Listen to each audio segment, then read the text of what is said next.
Speed, we've got you covered. Style, got that too. But what makes the Mons Royale Speed and Style Innsbruck worth watching is all the other questions that need answering. Will Crankworx Speed and Style World Champion Thomas Lemoyne rebound from having his hopes deflated at stop number 1 in Rotorua? And Thomas has a blowout, no! Are we going to see the rise of another relatively unknown, like New Zealand's Billy Meeklum, come through the ranks and take the win? This is the moment this kid launches his career. Expect to see much more. Here in the Austrian Alps, it's all about the beauty of uncertainty. But finding out the answers is guaranteed fun. Round 2 of the Crankworx World Tour, the Mons Royale Speed and Style Innsbruck.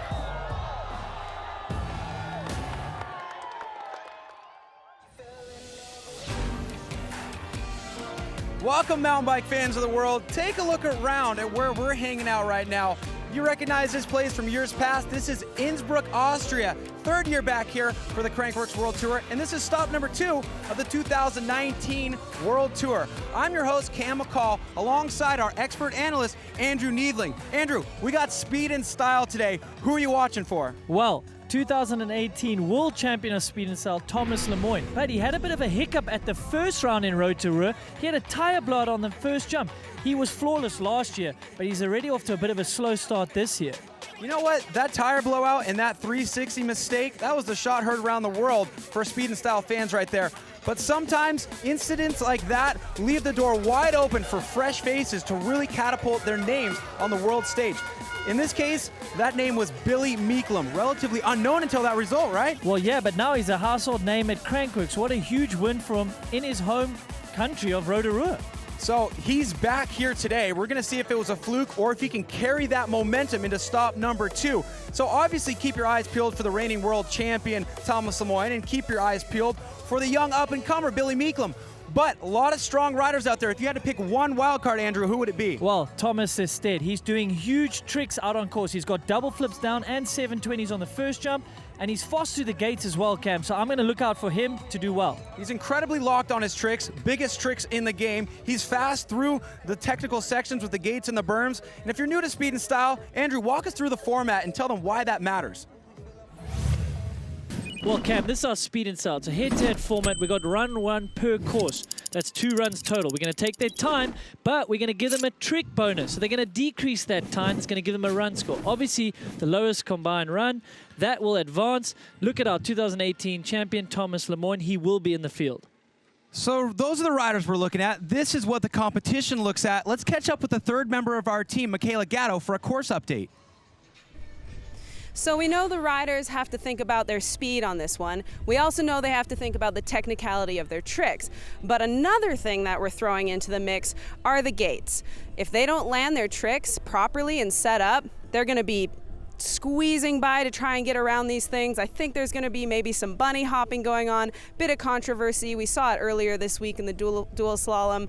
So keep your eye on these bad boys because it could get spicy. Thanks, Michaela. Spicy's right. That's really where some crazy stuff can happen in those gates, and that's where it can completely ruin your fantasy picks. For those of you who logged on to fantasy.crankworx.com and picked your team, you're doing the right thing. Andrew, you did. Who did you choose? Well, I've got some heavy hitters. Sam Reynolds, who was on the podium here last year, as well as Greg Watt, Thomas Lemoyne, our 2018 champion, and to spice it up, threw in Reed Boggs. A little word of advice here for building your team. Make sure you don't pick 2 people who are going to be facing off each other in a bracket starting things out, because then you only have a 50% chance of one of those riders moving on, because it is instant elimination. If you take 2 runs and you're not the fastest, you're out. We go from 16 to 8 to 4 and then down to 2. We'll be giving away some hardware here and some very valuable points for the speed and style overall and the king of Crankworx. This is the Mons Royale Speed and Style Innsbruck, and it starts right now.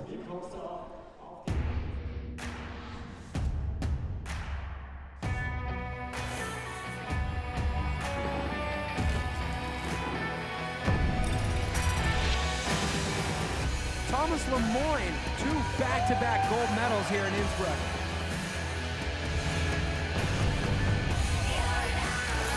Oh, the front flip tail, and it was perfect! Nikolai Regatkin! Well, Jamie Gounet has this course figured out. Tracy Hanna going back-to-back years here in Innsbruck.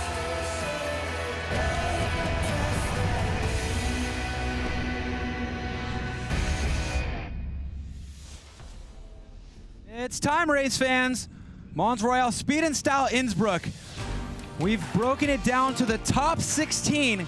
We have our first heat loading up in the gate right now. Great day for it. A little bit windy, but these guys will be pushing through, making the most out of the conditions out here today. It's remarkable what tricks we've been seeing going down in the preliminary round so far by these riders. Take a look at who we have on hand, Andrew. Yeah, well, 2018 world champion is dropping first against your brother, Tyler McCall. Let's go down the brackets. We've got big names: Kyle Strait, Adrian Aron, Sam Reynolds, he's been on the podium before, youngster Kate Edwards, he's going to go against veteran Greg Watt, Reed Boggs, Louis Rowe. Let's not forget Billy Meeklem against Martin Söderström. That was the final at the first round, and now one of those guys is going home early. Well, the wait is over. We're loading our riders into the gate. Let's take a look. Looks like Thomas Lemoyne has loaded up on that rider's right side of the course. He'll be on your looker's left when we get that straight on camera view. He'll be going up against Tyler McCall. Now, Lemoyne, not only is he competing in 3 events here in Innsbruck, the pump track, the speed and style, and the slope style tomorrow, but he's undefeated here on this course.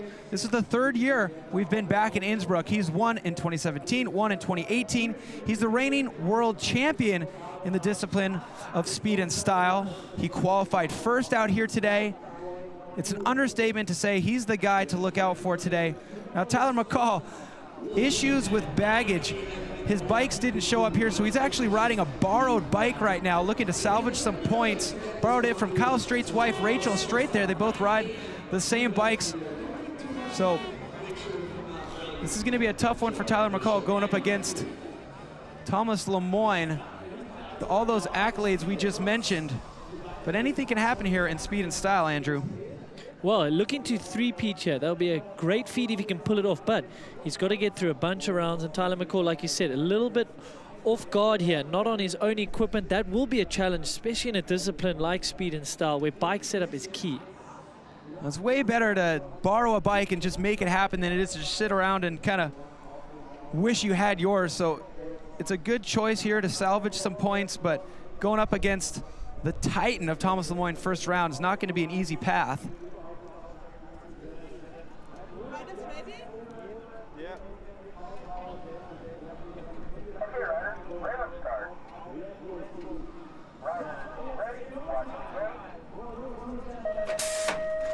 So good start by both athletes. Oh, 360 bar spin to X up from Thomas Lemoyne. Big a backflip from Tyler McCall. And Thomas Lemoyne, he's fast here on the course, so he's ahead on the speed as well as potentially the tricks. Here we go into the final jump. Backflip bar spin for Thomas Lemoyne, and a backflip looked like ET pedaling, spinning those cranks for Tyler McCall. Now, this is where we get a glimpse at how this format really works here. The deficit between Thomas Lemoyne and Tyler McCall was 1.51, with Thomas Lemoyne crossing the finish line first. Now we're calcing out the trick scores.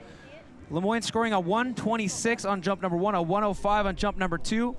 Tyler McCall playing defense with a 77 and a 65 respectively. We'll find the difference between those and then make the deductions from the overall time. Thomas Lemoyne will be leading into the next round by 2.4. Well, there you have it, our first run down. That's giving you a little bit of explanation how it works. But basically, Tyler McCall wasn't able to match Thomas Lemoyne on speed or tricks, so obviously his deficit got even bigger once they tallied it all up.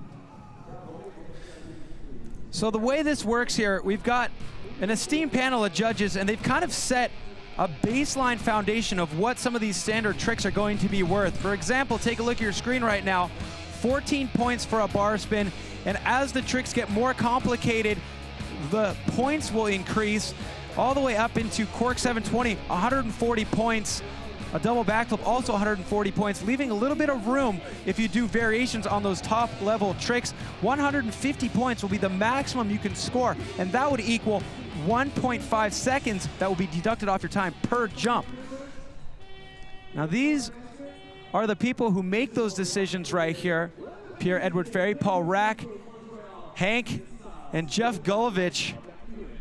We have the same crew at all Crankworx stops here to keep it consistent. Not an easy job. No, not at all. And these guys in between these events are going back to the drawing board like we just saw in that graphic. They've put the tricks down. They have a set amount of points that each one carries.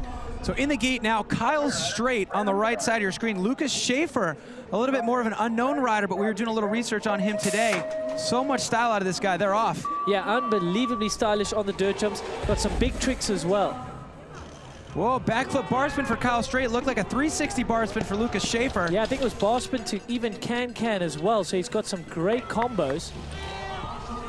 Well, Kyle Straight, look at the horsepower. Yeah, Kyle Straight, we would expect him to be fastest on speed. Oh!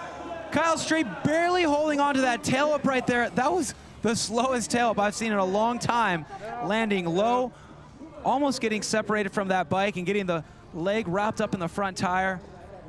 So now we'll crunch the numbers, allow those judges to assign some points to these. Now we're trying to keep the math easy here. So for example, Lucas Schaefer scored a 130 on the first jump.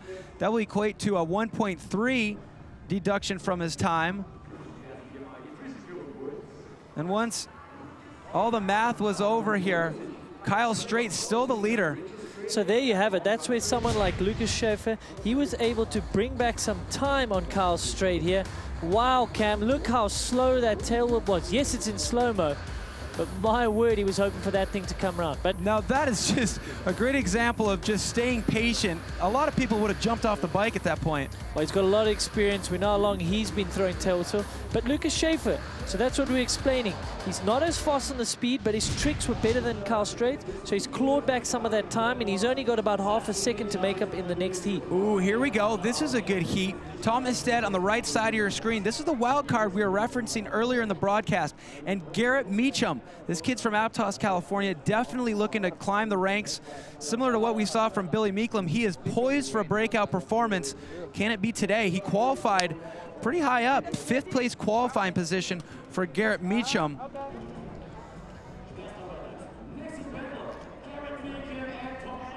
So Tom Isted has been throwing huge tricks just in practice, qualification. Can he do it here tonight in the finals? Look out for that 720 on riders left. Oh, 360 bar spin to exit for Garrett Meacham and a Crankworx 720 for Tom Isted. So there you go. He's throwing those huge tricks, so we know he's going to outscore him in the jumps. But he needs to keep his wits about him and make up some time in the speed, though. Oh, there it is. The double flip for Tom Isted. Now, knowing what we have set for these trick scores, a double flip scores 140, a Crankworx 720 scores 140, but Garrett Meacham definitely doing what he can with the tricks that he has in his bag to play some good defense. And he's able to cross the finish line first, putting 0.54 on Tom Isted. But now we're gonna take these jump scores, turn them into seconds right now. What will the difference be? So great job by Garrett Meacham, knowing he's going up against the guy with the biggest tricks in the field, but doing some combos to be able to make sure that that time benefit that Isted gets is as small as possible. I mean, look at this Crankworx 720 on the first jump for Tom Isted. What a great shot having these two riders in the air at the same time. A 360 bar spin to X up for Garrett Meacham. And with that trick, he would score 126 points. But man, if Tom Isted can try to get through this bracket right now and continue to do this Crankworx 720 and that double backflip, I'm just stay worried close to these guys, it's gonna come down to, can he stay close enough?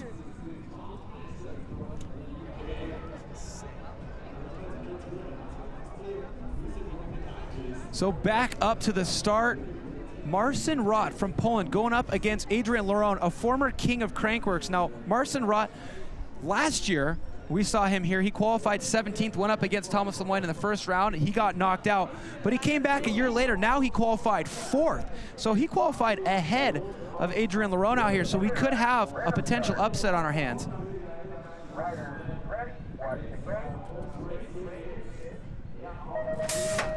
So hailing out of Poland, Marcin Rott, a little bit sluggish at the start. Adrian Laron, he's from the race background. All right, 360 table for Adrian Lerone, a 360 double bar spin for Marcin Rott. Both of them clean through the gates of the slalom section of the course. The wind is picking up here. They are keeping it low. Adrian Long flying on the speed version. Backflip for Adrian Lerone, backflip bar spin for Marcin Rott. So despite crossing the finish line 0.98 behind, Marcin Rott had way better tricks on both jumps. And I gotta say that that's gonna help his cause a lot. I'll bet you Marcin Rott will be, nope, Adrian Lerone is the leader. So speed paying off right there. Now Adrian Lerone doesn't have as deep of a bag of tricks as Marcin Rott. So banking on his race background here. After 4 races, this is what our brackets look like right now. And Andrew, explain what those names in yellow represent. Well, they've got the advantage because we're going to throw them back to the top. They're going to switch lanes. So Thomas Lemoyne has the advantage. Kyle Straight, he's edging out Lucas Schaefer. Garrett Meacham and Adrian Lerone, like we said, they have the advantage because we've illuminated them in yellow. Oh, what great action already in our first 4 races. We're gonna get the next 4 brackets in the gate, ready to drop for you right after the break. Stick away. What do you?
Halfway through round of 16 here in the Mons Royale Speed and Style Innsbruck. And it's already proving to be fantastic level of both tricks here and head-to-head racing. That's the beauty of Speed and Style. You take both of the things you love about a Crankworx festival and put them together. Now this course is one of the best on the circuit. We strapped a camera to Martin Söderström as he followed the young gun, Billy Meeklem, down the course. Take a look. Martin Söderström here. We're standing in beautiful Innsbruck, Austria. Hey, I'm Billy Micklem. This is the Mons Royale Speed and Style. And Speed and Style is basically all about racing and doing the biggest tricks that you can. This is the GoPro course preview. Woo! Here, just two rollers. Really like this first step up, step down, first trick jump, double whip. Yeah! Over the flat turns, around to the pigs. Roller, roller. Hello, Billy. Hello. Yeah, boy. Hey, buddy! Haha, big berms. And this, the last trick jump. Woohoo! The bar, sneeze it up. And into the turn. Yeah, bud. And that's the GoPro course preview of the Mons Royale Speed and Style. Dude, I think this is my favorite Speed and Style. Oh, it's unreal. It's so smooth and flowy. How good? Okay, well, one thing's for sure, the GoPro course previews have taken a step up in 2019. That was ridiculous. I mean, back in the day, there's no way you could have got those angles. No, you get such a first angle view. It's like you're riding, but you don't have to have any of the danger of falling off. Back to racing here, next heat in the gate. It looks like we have Sam Reynolds on the left side of your screen. Peter Kaiser actually lives here in Innsbruck. He's gonna be facing off against Sam Reynolds, a guy who had a great season last year, 3 podiums out of the 4 events in 2018 for Speed and Style. Yeah, second here last year. So we know he's got speed qualifying in 3rd position. So he'll look to make it at least to the semis, if not to the finals again. But he's got to get through local boy Peter Kaiser. He's got to jump on him. Sam Reynolds, 361 for the X up. It looked like a 360 double bar spin perhaps for Peter Kaiser, but wow, did he hop over a gate? Well, Sam Reynolds leading out the speed here into the final jump. We know he's got him on speed. We're not sure what the tricks are just yet, so he's down on tricks. Wow, big tricks from Peter Kaiser down the bottom here. So he's back by 1.81 seconds. That's before they do some number crunching. So Sam Reynolds, 98-98 even for both of his. So Peter Kaiser has taken him on the jumps. So look for him to decrease some of that time that he's down. Okay, there you have it. Peter Kaiser, he's down by 1.3 seconds after they've tallied everything. Andrew, I got to bring this up. I mean, the tricks are great. 360 double bar spin for Peter Kaiser, 360 one-footed X up. But look at the gates right here. Watch Peter Kaiser, right side of your screen. Does he hop this second gate? He does. Yes, for sure he does. Let's see what the judges see about that. That's absolutely, whoa, he's not wide enough for that. That's a jump. That should be the max differential. So, Michaela talked about this at the top of the show, saying this could really be the deal breaker here for some of these riders. And this is what happens when you miss a gate. Our maximum differential, the furthest you can be behind by in this format is 3.5 seconds. That differential will be applied to Peter Kaiser's score. So obviously, the local crowd here pulling for him. He's gonna have an uphill battle once he gets back to the top of the course and switches sides with Sam Reynolds. But back to the top here now for our next heat. Cade Edwards on the left side of your screen. This kid, what can't he do? He's a World Cup downhill racer, but he's got all these tricks. And Greg Watts, a rider who had a fantastic season the last couple years. His last 3 appearances in Speed and Style have been podiums. He was 3rd here last year, 2nd in Whistler last year. So he's been on fire. He qualified 6th place here. But with the diversity of his competitor, he's really gonna have to dig deep into that bag. And Cade Edwards, known for his racing, it's surprising how many tricks he has, but Greg Watts was the first to land a lot of tricks on a mountain bike. He can dig as deep as he needs to. So youth versus experience. We've said that a lot throughout the week here at Crankworx. The juniors are coming out and making a name for themselves. Oh! Greg Watts going long and outside on that backflip double bar spin. Almost missing a gate, but that's his experience you're talking about, Andrew, coming into play. Yeah, he knows just what to do. He's one of the most consistent riders in Speed and Style. Backflip for Cade Edwards, backflip, bar spin and suicide no-hander for Greg Watts. Wow, knowing how far behind he was, That's what I'm talking about. He has the deep bag of tricks, and he has the presence of mind to know how deep to dig in that bag. That combo is going to score high. Yeah, and Cade Edwards slipping a bit on that last jump, only scoring a 56. So there you have it. Greg Watts claws a ton of time back. He's only 0.17 back. That's the experience right there for Greg Watts. Let's take a look back at some slow-mo replays. A 360 double bar spin for Cade Edwards, a backflip bar spin to bar spin back. Now that we've slowed it down, we can really realize the subtlety of how difficult that trick was. He's in the upside down position, throwing his bars one way. He catches it. He throws his bars the other way before even putting on his second hand. That's why he's scoring 133 on both jumps, those very, very technical combos. I mean, without doing a cork 720 or a double flip, he's almost getting the same amount of points because of how high the degree of difficulty is on those combinations. Let's not count out Cade Edwards. That was a big trick for him. The 360 double bar spin scored a huge amount of points. So those guys are going to get re-racked to the top. They're going to switch course. They're going to go at it again. All right, next heat in the gate, Reed Boggs on the left side of your screen. Louis Reboul, the French rider. Two heavy hitters in speed and style here facing off. So even out the gate into this first jump. Oh, backflip tail for Louis Reboul. Kind of fumbling a little bit, but getting his feet back on the pedal somehow before those gates. Reed Boggs looks like a 360 double bar spin as well. These guys are nice and even here. This is exciting racing coming into the last jump. Oh, the backflip bar spin and tuck no-hander from Reed Boggs, and I think a backflip tuck no-hander from Louis Reboul.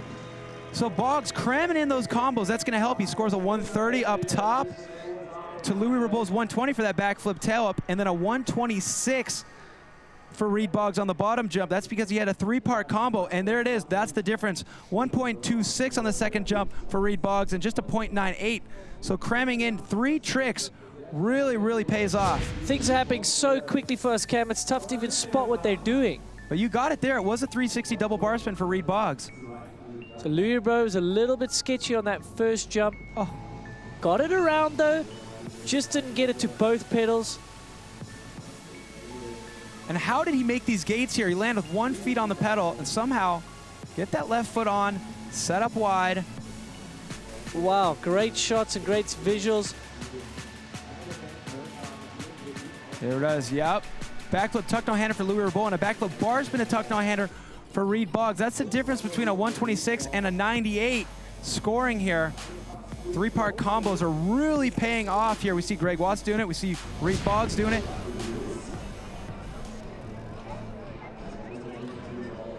And take a look at our brackets. Right there, you saw Reed Boggs get the advantage over Louis Reboul. That is why his name is illuminated in yellow. Thomas Samoin with the advantage over Tyler McCall. Now, we referenced earlier Tyler McCall riding that borrowed bike. Let's send it down to the fourth member of our team who's standing by with Tyler. Darren? Hey, folks, I'm here with Tyler, and I just want to ask, what's it like riding a girl's bike in this competition? You're going to go there, are you? Sore subject right now. But it's not bad. Rachel Strait loaned me her bike. I was waiting for my equipment to show up. I've been here 6 days. The airlines lost my bags. Pretty unfortunate. I didn't want to have to compete on stuff that wasn't familiar, but just decided to scrounge all my friends' stuff at the last second. Got 20 minutes of practice and haven't ridden a hardtail in a while, but at least I'm riding. It's a bummer, but just trying to salvage some points for the overall and hopefully carry some momentum going into Whistler.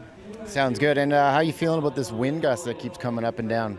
It's crazy. It comes out of nowhere. Right now it's dead calm, so you drop in and then you'll be coming into the last jump and you feel just straight side wind. It almost took Kyle Strait out, stopped his tail about halfway through. So you got to kind of just ignore it or change your trick last second, but it's not ideal for sure. Yeah, Kyle might want to check his pants after that one, that's for sure. Well, there you have it. Tyler, back to you, Cam. Thanks, Darren Bearcloth, fourth member of our team. Great to have him out here. And I love the fact that Tyler just found a bike. It's better to race and salvage some points than it is to sit around and grumpily wish you were racing. But take a look at these two guys, two that are never grumpy. They got a lot to be psyched on. They were first and second at the first stop of the tour. And look back, these guys are getting close here. They're matched up again at the stop number 2. They hung out together for that GoPro course preview, but this was stop number 1, finals between Martin Söderström and Billy Meeklum. Yeah, so again, a relatively unknown Billy going up against the veteran all-star of Crankworx, Mons, and he managed to take him out and win that gold medal. But they're about to match up in the first round here, so polar opposites here in Innsbruck. These guys are having a lot of opportunities to get to know each other out there. This will be just as high pressure here today in round number 1 as it was in Rotorua for round number 2. But Martin Söderström wagering a few more chips than he needed to with that 360 double tail. That's what took him out. Billy Meeklum knocked out so many big names on his quest for that gold medal. He's, of course, the leader in our Speed and Style World Championship Series with only 1 stop under our belt so far at this point. Of course, he's also racking up those points for the king of Crankworx overall, currently sitting in 4th place with 231 points. Opportunity to get some more points and climb up that leaderboard, both for the World Championship of Speed and Style and the king of Crankworx. But Martin Söderström is never a guy who's going to make it easy for his competitors.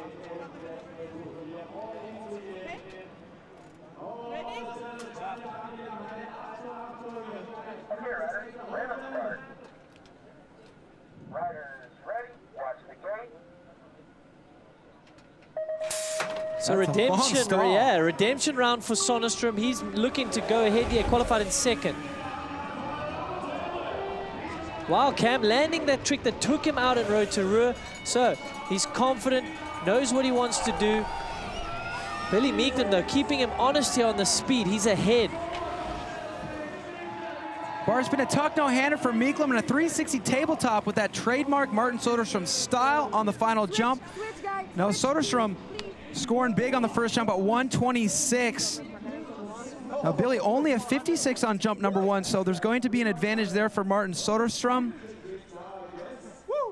So he was hanging tight, under a half second behind Billy Meeklum was Martin Söderström. What will the scores be for the second jump? A 70 for Billy, but yeah, a 103 for that 360 table for Martin Söderström. Will it be enough to edge him out? It is. Martin Söderström will be the leader by such a small margin here. So half Martin a second Söderström, always there. a crowd favorite. Michaela Gatto, get in there. All right, so I feel like this is a bit of a deja vu to Rotorua. Number 1, number 2, you're back in first round. How's it going out there? That's tough. It's very windy. Yeah, I heard you say just when you finished that you were happy that you got the first one over with. Oh yeah, I got a bit sketchy on the last one there. I think pressure got me there. Yeah, I was going to say, do you feel any pressure being up against an experienced rider like Martin? He already kicked my ass, so. Yeah, I guess so. I don't know. A little bit. And Martin, so you've been doing this for so long. What do you think is the most important thing to remember when racing speed and style?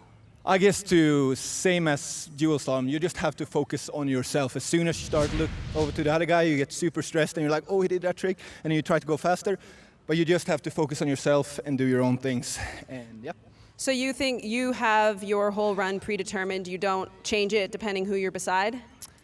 It changes sometimes, definitely. Yeah, sometimes you focus a bit more on speed, sometimes a bit more on style, but it was more like that before. Like now everyone is so fast. Just look at this, first round, first and second in Rotorua. So it's like you have to be flat out every single run.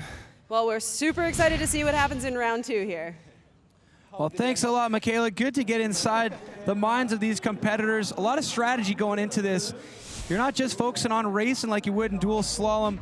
You're thinking about coming into that ramp at the right speed for whatever trick you have planned. But Martin Söderström illuminates his name in yellow. He'll have the advantage when they get back up to the top of the course and switch sides. It's time to do exactly that for our first heat that we saw. Your first place qualifier, Thomas Lemoyne, on the right side of your screen, has a 2.4 advantage over Tyler McCall riding that borrowed bike on the left side of your screen. Yeah, like what Söderström said, you've got to focus on your own race, because if you start looking around or wondering what the other guy's doing, there's no ways you can be present. And like you said, you might mess up the speed into one of the jumps, and we don't want to see any crashes out here if we can help it. So Tyler McCall usually banking on tail whip variations. Now not able to do tail whips on this bike. The front brake is not routed down the head tube. So it's going to be tough for him going up against Thomas Lemoyne here, the reigning world champion. 360 double bar spin for Thomas Lemoyne. Like a backflip table for Tyler McCall. Yeah, like you said, Tyler McCall playing quite a lot of defense here, but that's not something that's going to pay off against Thomas Lemoyne, who's flat out with speed. And I mean, he's from slopestyle. He's got a bag of tricks. Lemoyne straight flip, Tyler McCall straight flip, so that will be a wash there for those scores. With such a huge disadvantage going into this second round, Thomas Lemoyne will, of course, roll into the round of 8.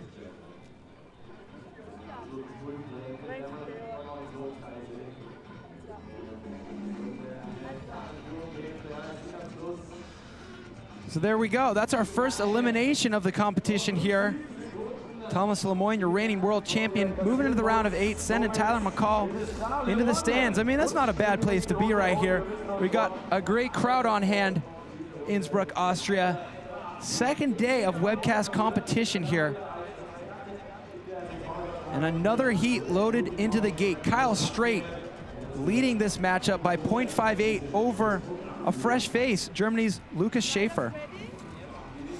Yeah, and if they were handing out time bonuses for style, Lukas Schaefer would be first in line. However, it's more about the difficulty and amplitude of your tricks, but style will add to a bit. All right, what tricks will they choose here on this first of 2 jumps? Backflip bar spin for Kyle Straight, a 360 bar spin to one-footed can. Squeezing in that can is always going to help at the end of that trick there for Schaefer. So ever stylish Schaefer, but he's down on speed here, and that's not going to help him at all. Kyle Straight into the last jump. Huge advantage on time here for Kyle Straight, and he cleans up that tail whip. So Kyle Straight had the advantage moving in. Lukas Schaefer didn't stay close enough, didn't do tricks that are going to score high enough to overtake that disadvantage. Kyle Straight will be moving into the round of 8, meeting up with Thomas Lemoyne.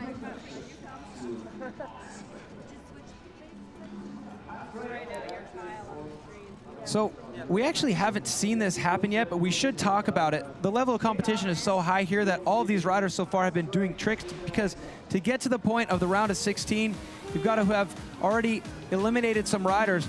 But these are the points for your tricks right here. For example, we saw Martin Söderström do that double tail whip, and that scored him 126 points. But if you don't do a trick, well, you're going to get minus points, which means time added to your run time.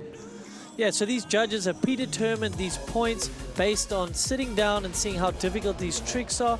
So you know as an athlete, if you're going to do a certain trick, you're going to get a baseline of a score.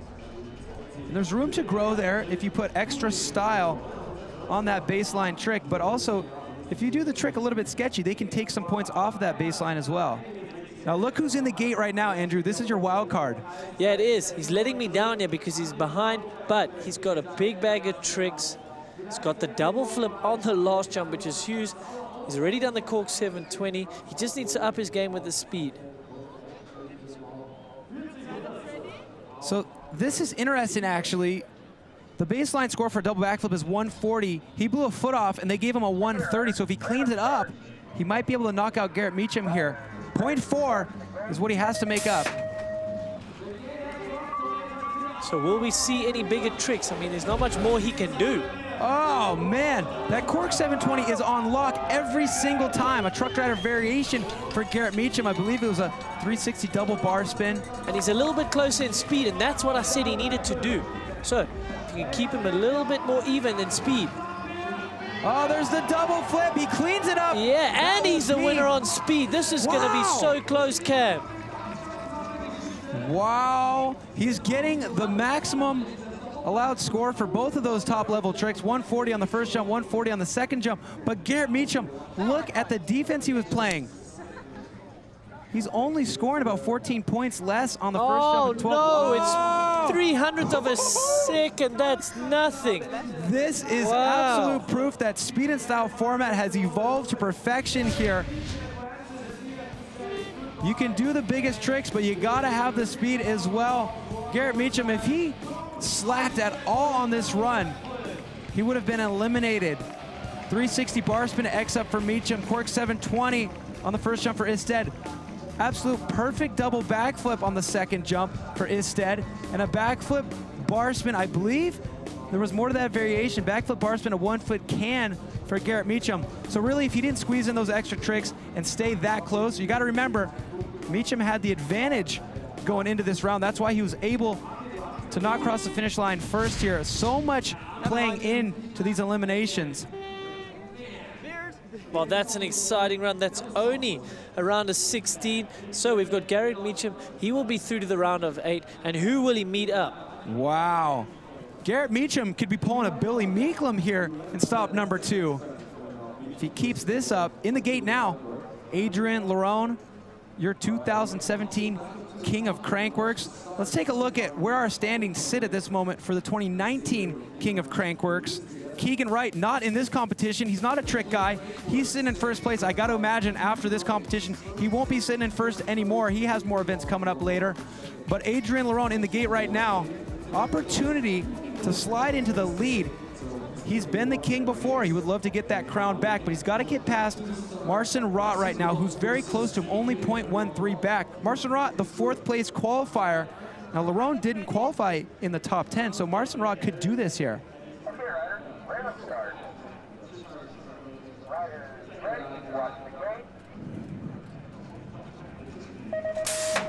So Adrien Lerone, he will be focusing more on speed, but he has developed a decent bag of tricks.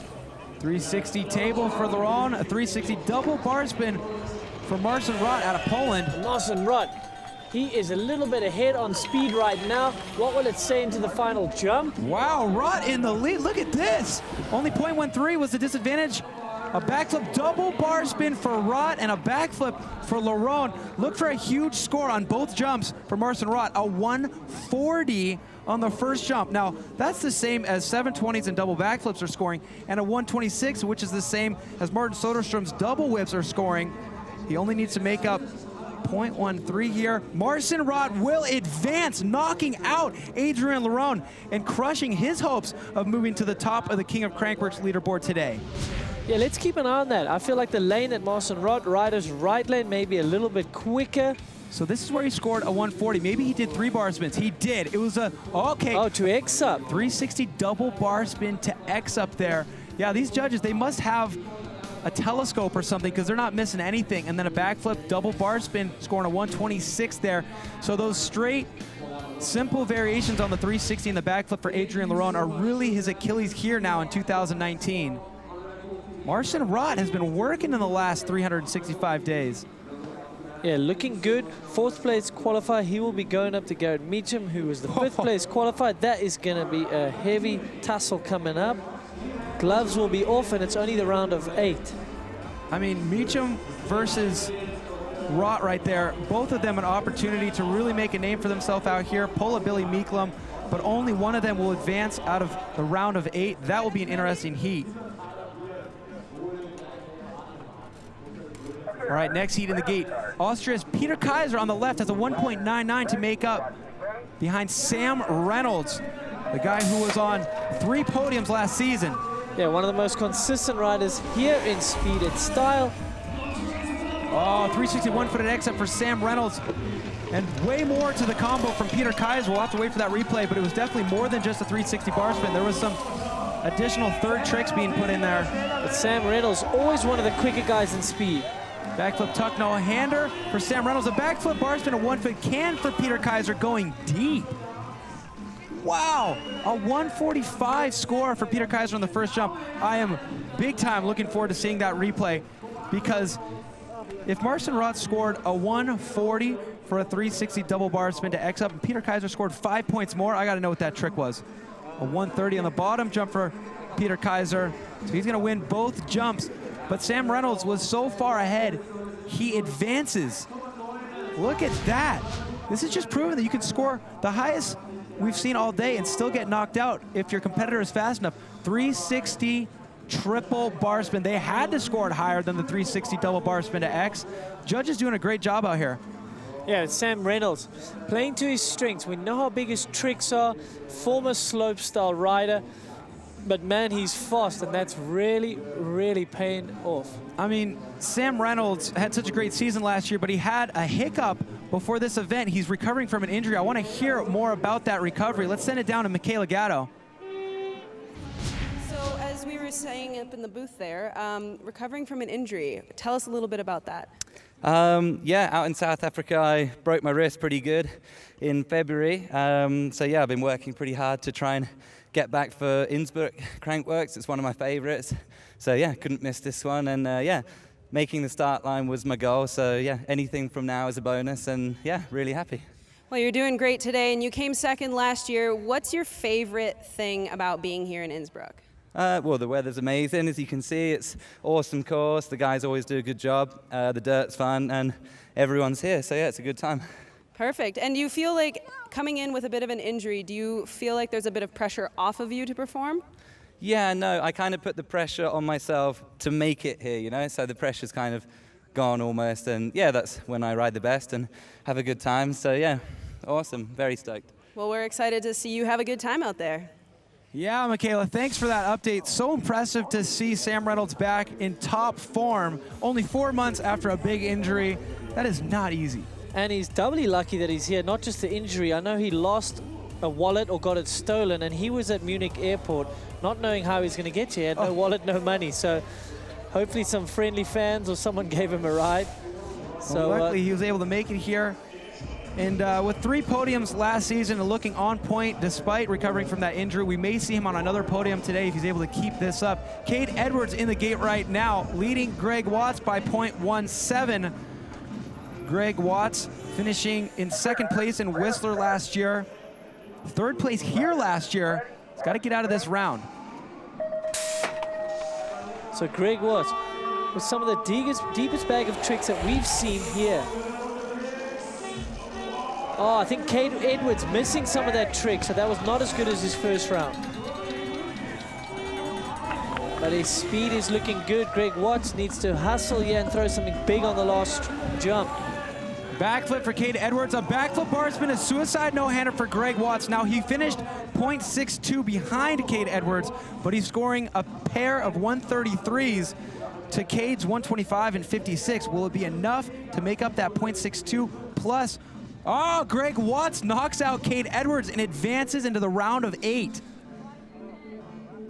Well, there you have it. That was a big trick on the last jump. That's where Cade Edwards have been struggling, scoring way too low on that last jump. Wow, the difference between a straight backflip and a backflip bar spin to no-hander there. That's the difference between packing it in and getting ready for the next event and moving on to the next round. Okay, loading up right now. Looks like it's going to be Reed Boggs and Louis Rabot. Reed leading this one out right here thanks to his combinations in their first run. Louis Rabot trailing by 0.6 of a second.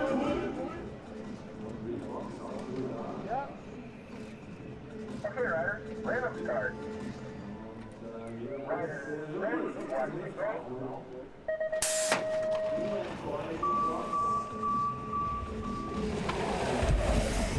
Okay, Louis Rabot, the cork 720. Reed Boggs with a 360 double bar spin. Now Louis, that trick is going to score high. Usually it's a 140. It was perfectly executed. There it is, 140 for Louis Rabot, 126 for Reed Boggs. Well, throwing caution to the wind there, Louis Rabot. Oh, backflip tail for Rabot.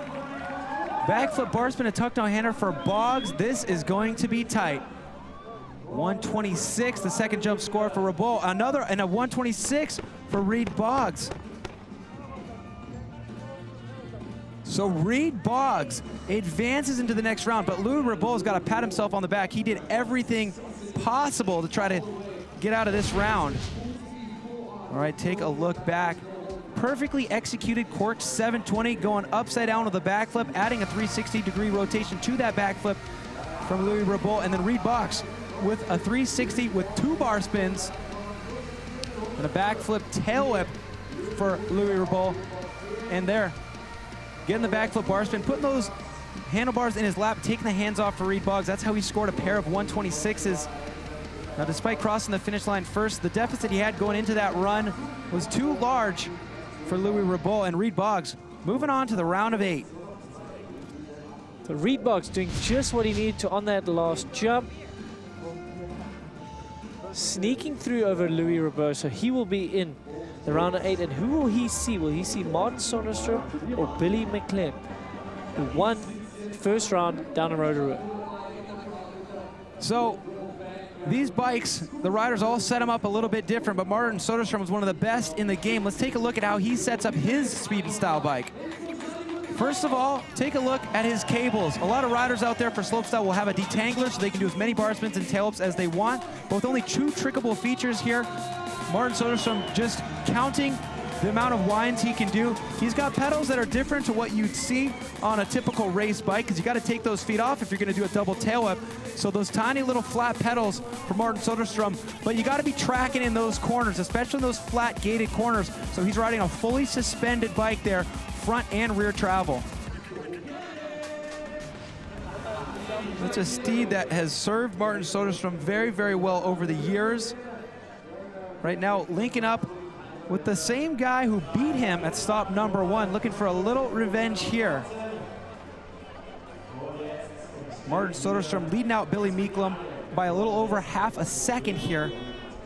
Martin really has the tricks on this course. Billy with less high-scoring tricks than Martin Söderström, but we saw what happened at stop number 1. Martin Söderström made a mistake, so it's anybody's game here still. Söderström threw that double tail up in the first run clean. That's what took him out in round 1 against Billy. Will he throw it again? Ready, watch the gate.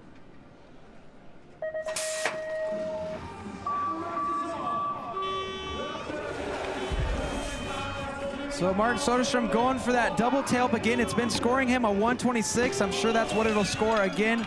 Meeklum with a bit of a bar spin variation. It's not going to score as high. He's really going to have to cross the finish line ahead of Martin Söderström or get a big trick here. Bar spin to tuck no hander for Meeklum. 360 table for Martin Söderström. Not going to be enough for Billy Meeklum. We'll wait for the official word on this, but you got to imagine Martin Söderström's going to be rolling right through here. The experience paying off. Learning from what happened at stop number 1, he's not going to put too many chips on the table and try that 360 double whip just yet. But you know he's got that to tap into if he's able to make it into the final 2 stops in a row.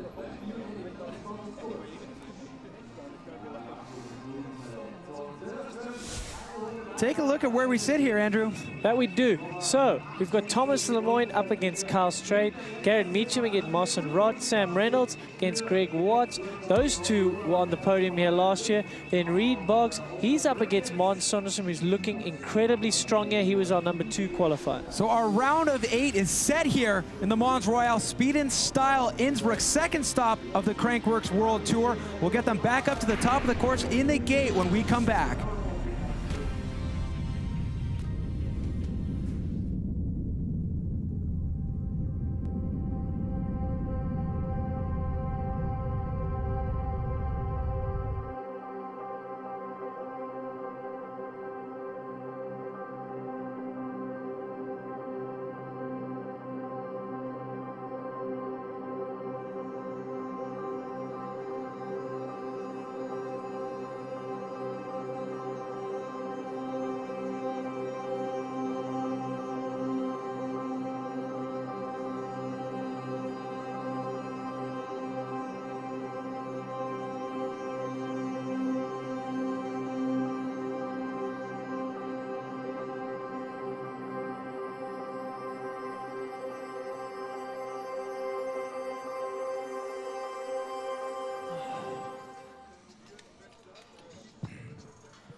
Now, why do you hear everybody referring to this place as beautiful Innsbruck? Take a look at your screen right now. We got alpine peaks, grass, meadows, and if you're curious where Innsbruck, Austria is, we'll zoom you out just so we can zoom you right back in. Yeah, we're in Europe, in the beautiful country of Austria, on the western side, in the Alps, Innsbruck, Austria. There's a city right over there. I mean, there's tons of little villages. There's a gondola to take you up to the top of the hill so you can ride your downhill bike if that's your kind of thing you're into. And there's also a Crankworx stop for the last 3 years. And right now we're in the middle of Speed and Style Innsbruck. Your reigning world champion in this discipline is sitting in the gate right now, Thomas Lemoyne.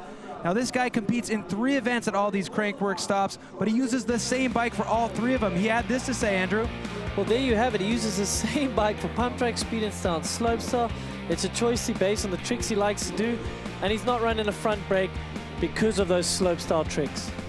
Now, it's a pretty interesting choice because sometimes the bike won't be ideal for certain disciplines, but there's got to be something to be said for having some consistency. When you throw your leg over that bike, it's the same bike you were riding yesterday. You feel comfy on it.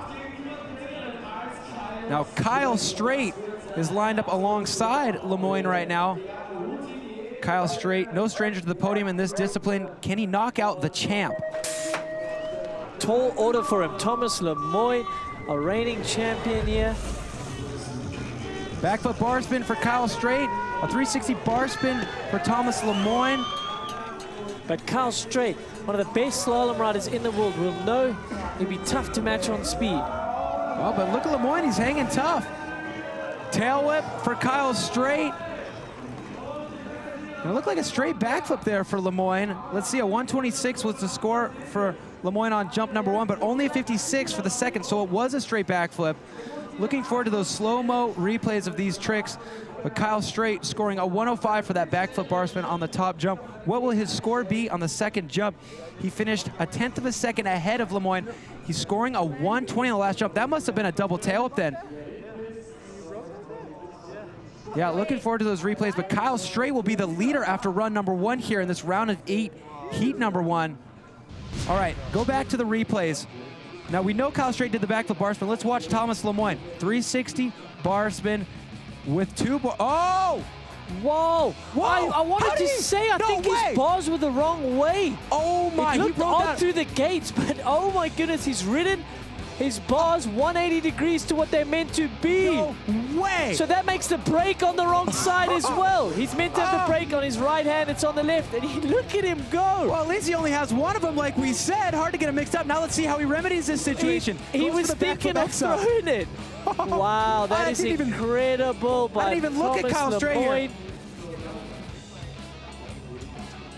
So okay, folks at home, that is just unheard of to be able to let alone ride the bike, but also he's managed to pull a backflip, do a bit of damage control on that last jump. It is not what we expect from him to score so low on the jump, but now we know why. We're so blindsided and dumbfounded by his ability to just stay calm, cool, and collected with his handlebars backwards that we didn't even look at what Kyle Straight did on the last jump. It's got to have been a double tail up because he scored so high. But wow, if you thought Thomas Lemoyne was impressive before, how about that? I dare anyone at home to go outside in the road, grab their bike, flip the bars 180, and even just ride down the road with it. The brake is on the wrong side of the wrong. Your head angle, your whole reach is different. No, man, that is just unbelievable that he kept it so calm and cool. Okay, let's try to recover from that because we have another heat in the gate right now. Now, these are our wild card competitors looking to do what Billy Meeklem did in round number 1, and that is win this event and make a huge name for yourself. Garrett Meacham qualified in 5th place. Marcin Rott from Poland qualified in 4th place. Now they're meeting up in the round of 8. Only one can survive. This will be a proper duel. I mean, think about it. Whoever makes it through this bracket right here will be in the top 4. A shot at a medal, they can go through making a name for themselves here at Crankworx. That's what the Crankworx series is all about. How often do we see it? We saw it in slalom this year. We saw it in Rotorua round 1. Now, wouldn't that be cool to have 2 surprise winners in the first 2 stops of the 2019 World Tour? I'd be a fan of that. So Andrew, you see those flags waving. This is speed and style. They're doing tricks in the air. Explain to me how difficult these tricks become when the wind starts blowing. Well, there's one thing dealing with wind when you're on the ground, but the minute you lift off those wheels, they're pretty light, they get blown from under you, you lose your balance, and it's just treacherous for the rider, especially when they're going upside down, trying to throw tricks. It is just too dangerous for them. It comes down to those wheels having spokes in them. If the wind was able to just blow right through the hoops, you wouldn't have that big of a problem, but those spokes kind of turn into a sail. They're spinning so fast, they pretty much become a surface. Yeah, I mean, even if it's blowing hard enough, it blows your body off balance. It's just not a good recipe for doing the tricks that you want to do here. So a weird thing about wind is obviously it's going to change your speed if it's a headwind or a tailwind, but if it's a side wind and you're not doing a rotation, you will fall into the wind because it'll kick your wheels out from under you. But if you're doing a rotation, it tends to be a little bit easier because your bike has its own kind of force of rotation. Centrifugal force, yeah. So luckily a lot of these riders are choosing those backflip variations, those 360 variations, but a guy like Martin Söderström who's doing those double whips, and he's such a large stature, just his body, he's gonna be really sitting out there prone to those wind issues. Okay, Garrett Meacham on the left side of your screen, Marcin Rott on the right. Here we go, they're off. All right, what are these tricks going to be? 360 double bar spin for Garrett Meacham. It looked like a 360 bar spin X up for Marcin Rott. And hauling the male through the gated section of this course. These guys are neck and neck, heading to the last feature. Here we go, Marcin Rott with the backflip double bar spin, and Garrett Meacham with the backflip bar spin, a one-footed can, knocking out the timing lights. So Marcin Rott crossing the finish line first, but not by much, only 0.06 of a second, and very similar tricks for these guys. Take a look, the timing lights doing their job before they bite the dust. Luckily we were able to get a read on that time right there. 0.06 of a second was the differential. But Marcin Rott scoring a 140 up top, that is huge. Garrett Meacham scoring a 135 on the bottom. So really tight, not only in time, but in trick values. Wow, it's only 0.1 second, only No 100 way. separating these guys. That's nothing. I mean, it makes sense. They qualified 4th and 5th. They're very evenly matched. So 360 double bar spin for Garrett Meacham. And you know, that might have been a 360 double bar spin to X. I think it was for Marcin Rott, so he should score a little bit higher on the first jump. Okay, they knocked down the timing lights. Who did it, and did they miss a gate? No, there's no more gates after this jump. So it's all fair play once you land that jump. So watch, keep your eyes on this timing sensor right here. Bye-bye. Yeah, that's about 700 bucks. Bye-bye. That could be a max differential because he has technically crossed on the other side of that timing beam. Yeah, Crankworx might put that on his room charge right there. Yeah, hopefully he hasn't put a credit card down on his room.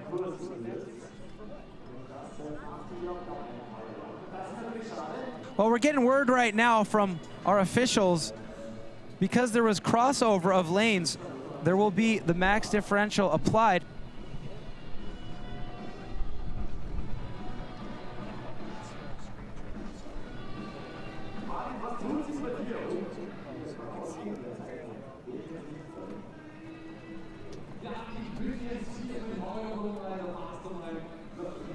All right, as we figure this issue out and get our sensors back up and running, let's send it back up to Darren Bearcloth. All right, we're here with Thomas Lemoyne with an insane run, landing with his handlebars backwards and having to finish his run with his bars backwards. How was that? That was probably the scariest thing that happens to me while racing my bike. That was like so weird, and I was like stuck like this, and I was just like thinking, what should I do? And then I was like, okay, just go, like impro and try to go to the end. Kind of worked, but I have like some times to recover now, so I try my best to try to win. Nice, and how was it actually ripping through the course with your bars backwards, braking with your opposite hand? I think I didn't even brake because I was like slower and just like trying to hold on. That was like super weird in the berms. And yeah, weird. Kind of funny though, so I'll take it. Yeah, absolutely. I think that was pretty rad. I think you should have got full points for the both those jumps. Bars backwards, awesome. Thanks, Darren.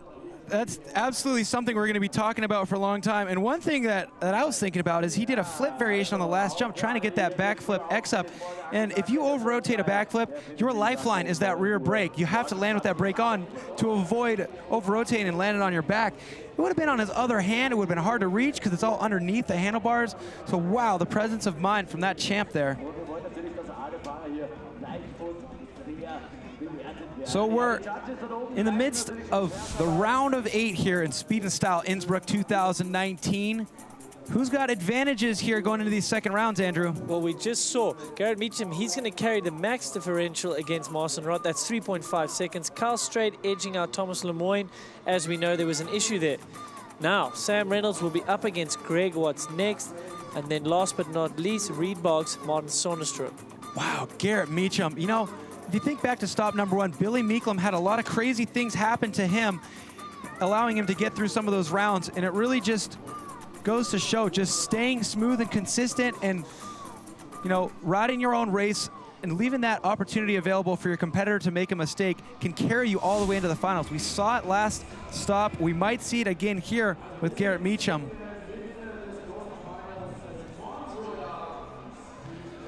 So the Crankworx World Tour for 2019 is a 3-stop tour. We're talking about the first stop, Rotorua. We're right here in Innsbruck right now, but of course we cap the whole season off every year in Whistler, British Columbia, where it all started, and that's where we'll be giving away these World Championship titles. But these are the current standings right now, essentially the results from Rotorua. And grab all these names, cut them up on a tiny little piece of paper, throw them into the Office Fan, because it's going to look a whole lot different at the end of this event. Yeah, well, exactly that. Billy is already out. He's had a shower. Martin Söderström, he's still there. But we got the likes of some heavy hitters, Greg Watts, Sam Reynolds in the gate. Podium contenders here from last year. They're up next. I mean, the credentials on these guys are insane. Greg Watts finishing out last season in 4th. Reynolds in 2nd overall last season with 3 podiums.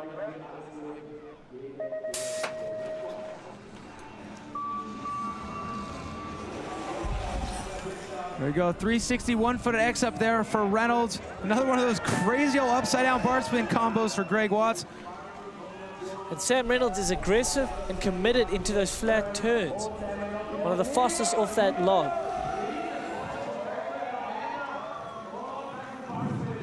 We are struggling to see. These riders are throwing all sorts of tricks. The sun is out here.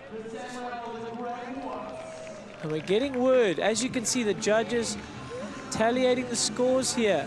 So Sam Reynolds will be your leader by 0.29. We're going to throw them back to the top. They're going to switch lanes. They're going to duke it out again.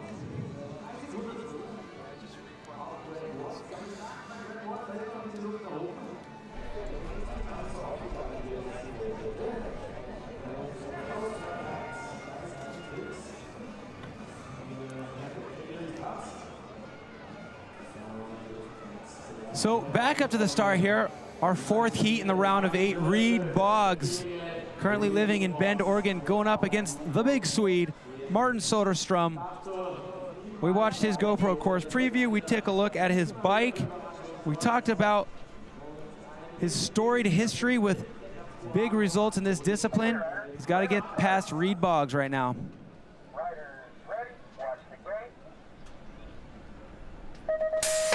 One of the most decorated slopestyle athletes in all of Crankworx history and speed and style, Martin Söderström. All right, that double tail for Martin Söderström.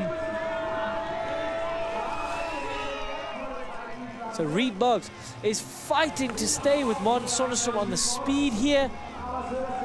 And he's doing just that. Martin Söderström going for that 360 variation, not quite getting the table that he's been getting before. And Reid Boggs looking for that backflip bar spin to tuck no hander, but I'm not sure if he was able to squeeze out all the elements there. So Boggs scoring a 126 up top. Martin Söderström also a 126, so that'll be a wash.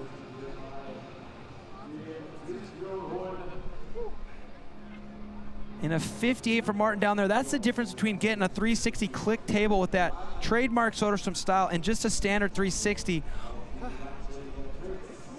So Martin Söderström will be the leader going into their next run. But let's go back into slow motion.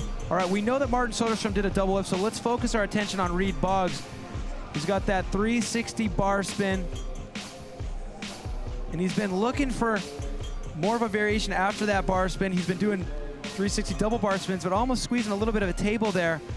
But missing the table on the last jump was Martin Söderström. All right, Boggs did get that backflip bar spin. Yeah, big combo on the back. That's why you saw him way ahead of Söderström on the last jump. That's helped him pull back some time. All right, Michaela is trackside. Let's throw it down.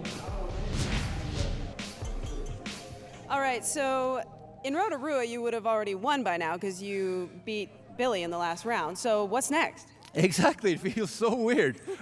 No, it's just always so cool to come to the speed and style events because I can meet all my friends again, like Reynolds, we were competing back in the day, Greg Watts, Straight, all those guys. So I think they're all still in, so really hope to ride against them again. And your best guess at your stiffest competition here today?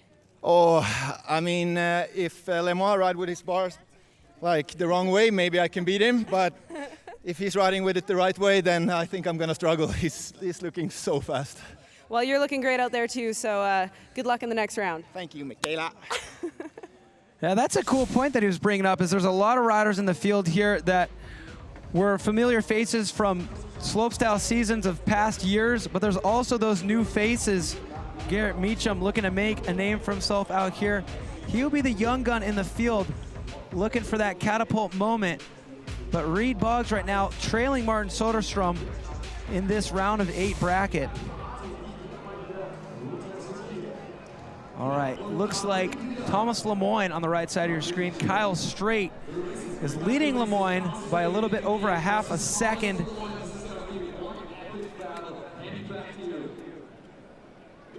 Lemoyne, our top qualifier here. Kyle Straight qualifying in 9th. So this could be an upset here. So Thomas Lemoyne will look to tidy up this run and hopefully finish with his bars the correct way around. There he goes. He gets the 360 double bar spin and squeezes an X up in as well. So Thomas Lemoyne already fixing that mistake. Yeah, so he'll be scoring higher on the first jump than the first run. And now he's riding with the bars the right way around into the second jump. That's got to help. Double tail for Kyle Straight. And it looked like a backflip bar spin X up for Thomas Lemoyne. Lemoyne scoring a 140 for that 360 double bar spin X up top. Kyle Straight getting a 105.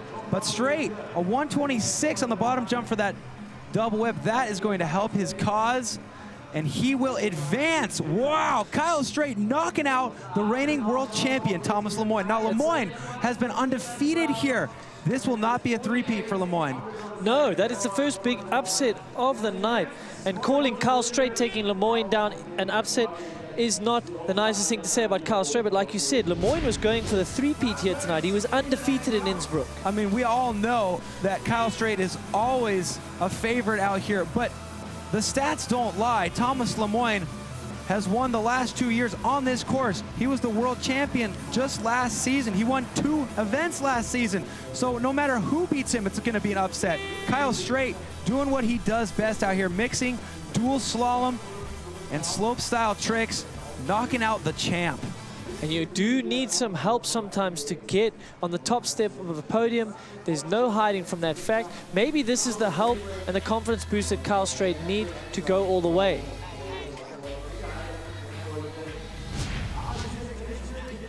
So Thomas Lemoyne will not be standing on the podium today, but he'll have one night to think about his next competition, because bright and early in the morning, 9 o'clock local time, we'll be kicking off Crankworx Innsbruck Slopestyle, an event where he's always a podium threat.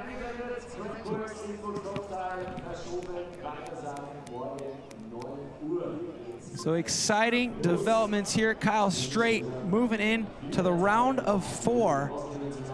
But it's time we take a look at this heat right now. This is exciting. Marcin Rott, a full 3.45 behind Garrett Meacham. You remember, this was because of that issue knocking down the timing sensor.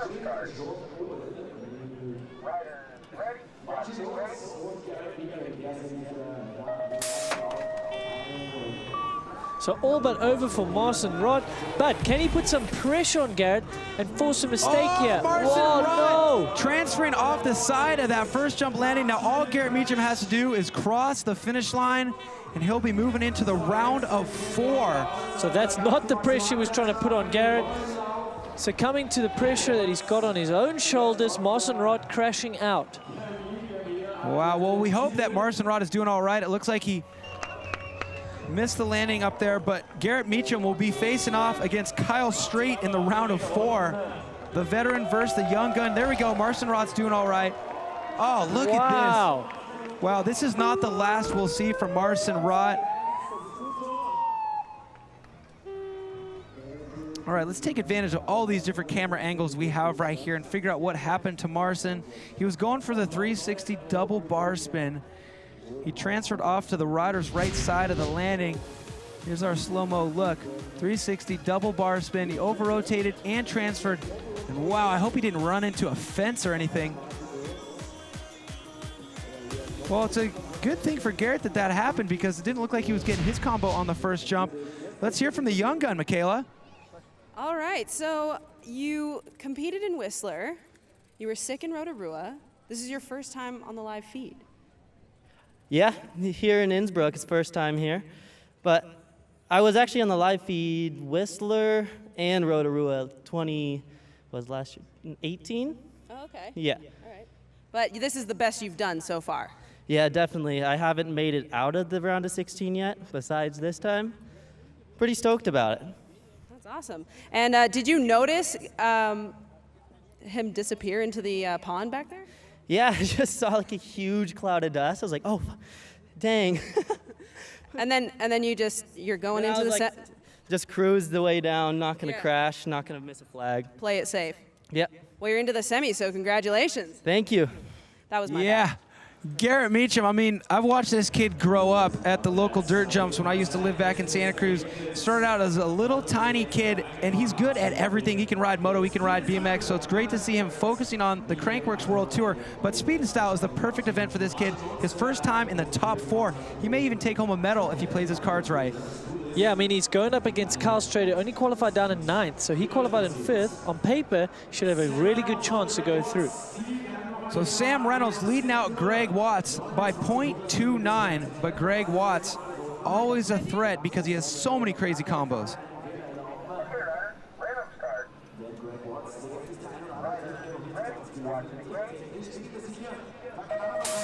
So these two saw each other last year in the semi-finals. Now it is the round of 8.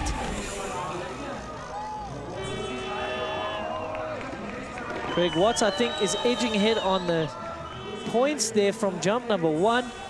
Sam Reynolds trying to rely on a bit more speed here to take down Greg Watts. Reynolds is going to cross the finish line first. He's got that backflip tucked on hander, but Greg Watts with that backflip bar spin to bar spin back. That's going to be a huge score. Greg Watts scoring a 133 on the top jump to Sam Reynolds' 95 and a 140 on the bottom jump. That's absolutely going to beat out the 98 of Sam Reynolds. Let's crunch those numbers and see who will advance. Sam Reynolds gets it. So speed paying off right here. Greg Watts digging deep for those combos, but it was not enough. So Sam Reynolds is basically running quite conservative on the tricks. I say conservative compared to someone like Greg Watts, but he's heavily relying on his speed.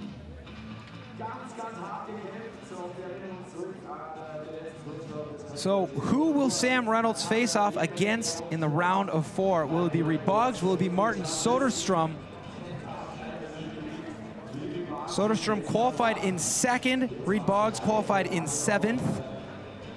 And we know Martin Söderström has a lot of tricks to choose from. He's been choosing that double whip on the first jump and that 360 table on the last jump.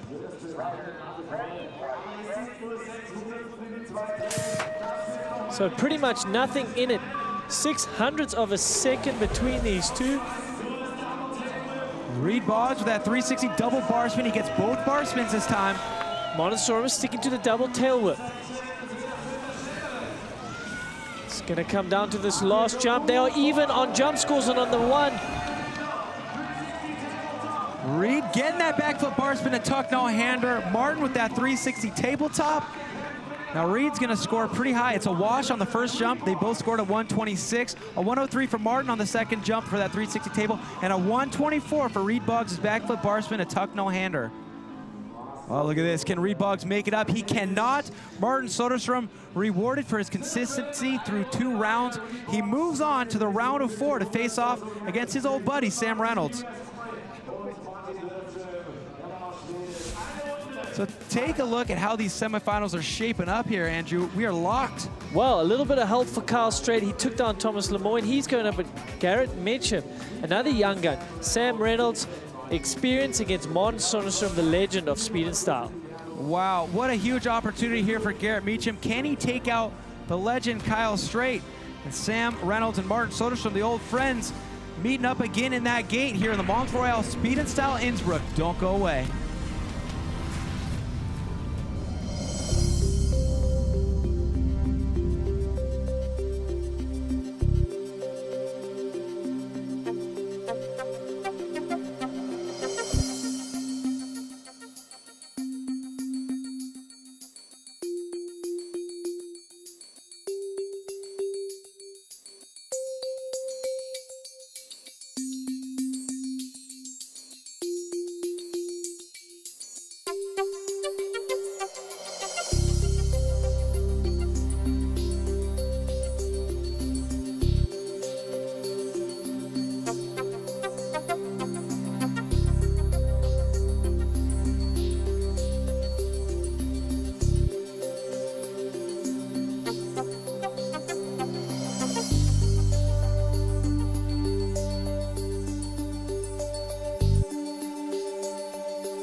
You're on the right, and you're going to call it, and I'll call. If I don't, you'll... Take a look at where we're hanging out. Yeah, there's been an Olympics here. That's the ski jump. But most importantly, there's a Crankworx here for the 3rd year in a row. Innsbruck, Austria. We're right smack dab into the meat and potatoes of Mons Royale Speed and Style Innsbruck. We're down to the final 4. Now this place, not only is it host to a former Olympics, it's a Crankworx venue, but also it's a great place to hang out, ride, all different types of riding. Allow Peter Kaiser to take us on a tour. Take a look. Welcome, we're here in Innsbruck at our new dirt jump spot.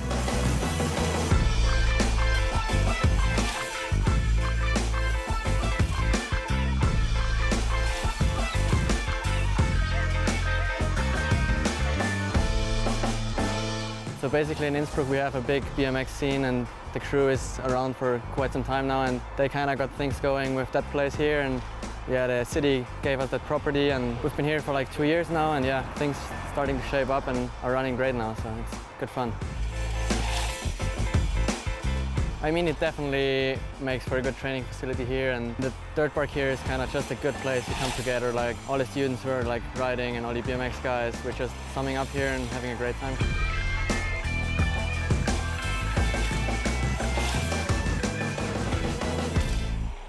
Basically, Innsbruck is located right in the middle of the mountains, the Austrian Alps, and what makes Innsbruck so special is basically the variety of things you can do here. You could like grab your enduro in the morning, go for some morning laps, ride the bike park on the DH in the afternoon basically, and still have like an evening dirt jump session out here, combine every type of riding in one day and still make it like a chill day because it's all so close together, and it still is quite a big city where you could like have other activities as well.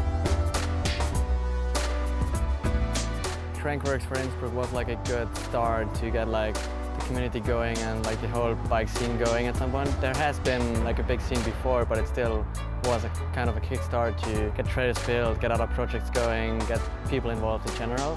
There's definitely lots of potential here, so come here and have fun, I guess. Well, what a spot, huh? If you haven't been here yet, maybe put it on your list of to-do locations to visit for a mountain bike holiday. And come join us at Crankworx if you can make the time in June. This is Mons Royale Speed and Style Innsbruck, and our brackets look something like this, Andrew. Well, Kyle Straight, the veteran, going against relatively newcomer Garrett Mitchum. He did tell us he has been in the main show, but he's never advanced past the round of 16. Well, he's in the semifinals here. He's got a 25% chance at a medal here. Some pretty good odds, but he's got to get past this titan right here, Kyle Straight. So this is where it is paramount to focus on your own race. Garrett is sitting up against Kyle Straight. That must be intimidating. But if he can just be calm, focus on exactly what he needs to do, and that's his tricks on both jumps, and get a bit of speed out there. Well, Kyle Straight took the gold in Leger last year.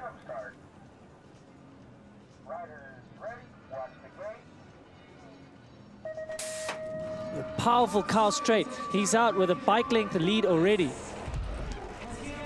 So Garrett Mitchum with a truck driver. It looks like the backflip ball spin by Kyle Straight, and he's out front with speed. Wow, he on the ponies right now. Look at Kyle go. He means business. Yeah, Kyle Straight with a big advantage.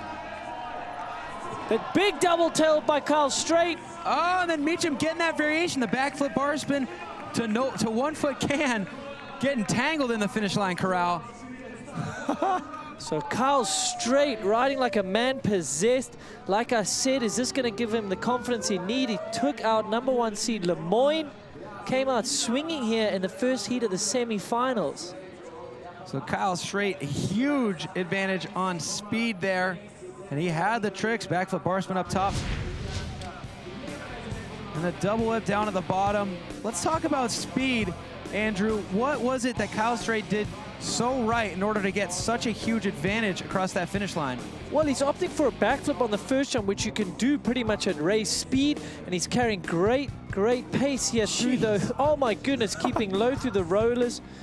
Not much else to say except he's riding committed. And you watch Garrett, he was no slouch in that run, so it really speaks to just how fast Kyle Straight was going to cross that finish line with such a huge lead. But kudos to Garrett Meacham, just staying focused, not getting discouraged by how far ahead Kyle Straight was. But good tactic by Kyle Straight. I think by doing the backflip and a bar spin, he gets a good score, but he's almost able to push through the jump and stay at race speed.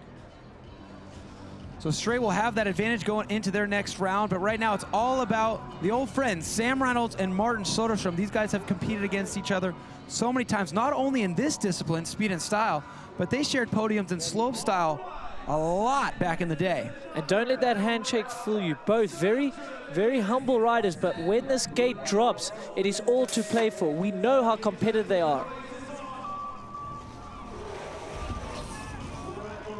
Martin Söderström getting that double tail. Sam Reynolds opting for his 360 1 foot X up again. He's been doing it all night.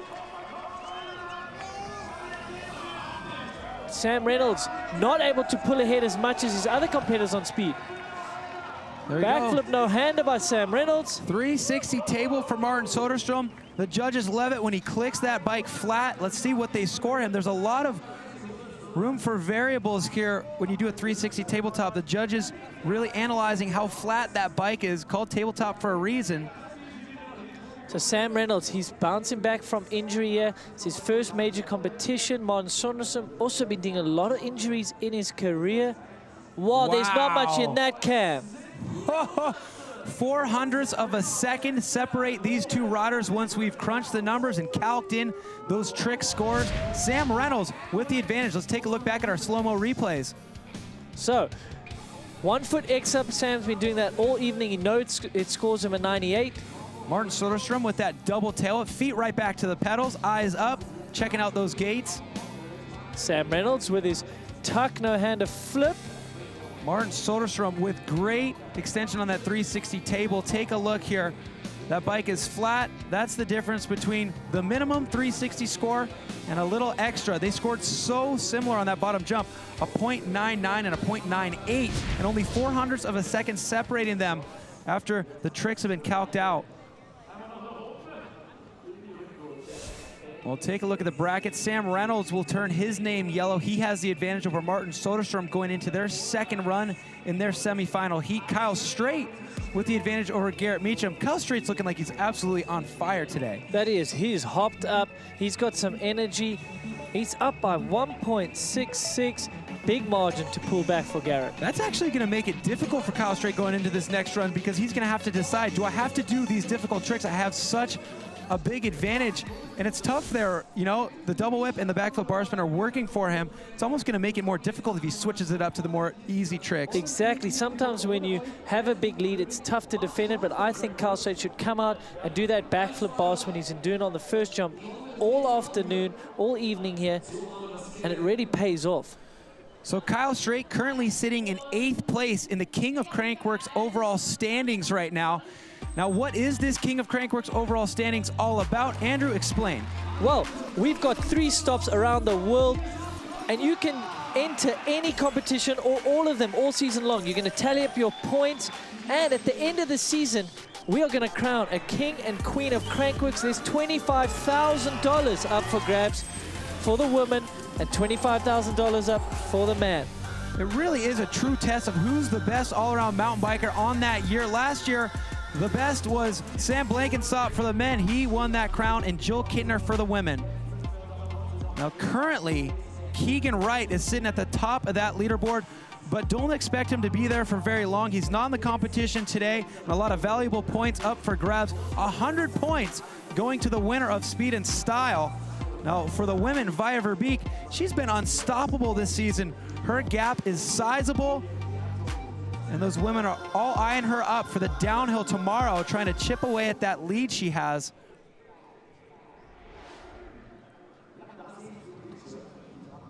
So there's a look at how things sit right now. We got Lerone out of this competition, Lemoyne out of this competition, Meeklum out of this competition, Bas van Steenbergen not here, so Kyle Straight is the guy with the biggest opportunity to move up in these rankings. He's currently sitting in 8th, but 100 points for a win would bring him to 268, and that would put him in 4th place. So a lot up for grabs here for Kyle Straight if he's able to continue, use that advantage over Garrett Meacham and advance into the finals.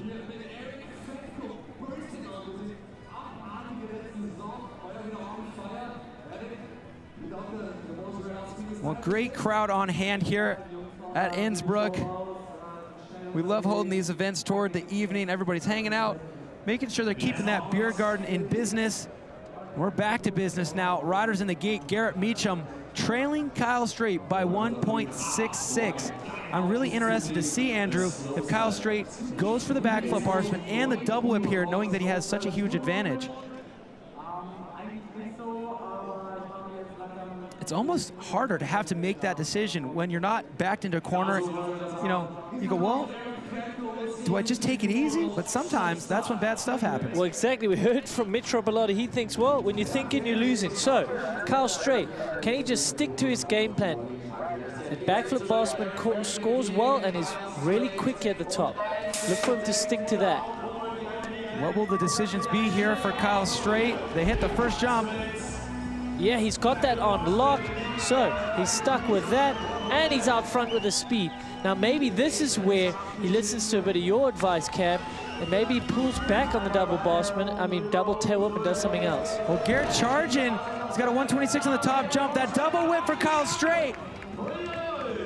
All right, this is going to be interesting. You know, Kyle had such a huge lead here, so I feel like he will have done enough. But Garrett Meacham going for broke, scoring a 126 and a 135 to Kyle's 105 and 120.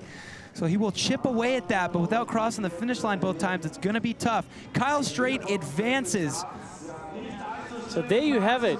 Kyle Straight had a little bit of help against Thomas Lemoyne, but he's making up for it here in the semifinal. Your first man to the gold medal matchup, Kyle Straight. All right, so Garrett Meacham, we want to analyze this to see what the future holds for this kid. Hopefully we see him at the final stop in Whistler. A 360 bar spin to X up on the first jump. I mean, this kid's got a bright future. Yeah, 360 bar to X up on that first jump. So the fact that he was so close to Kyle Straight here on the speed while stomping his tricks, we definitely look forward to seeing more from this youngster out of Aptos, California. But Kyle Straight, the veteran, moving right along.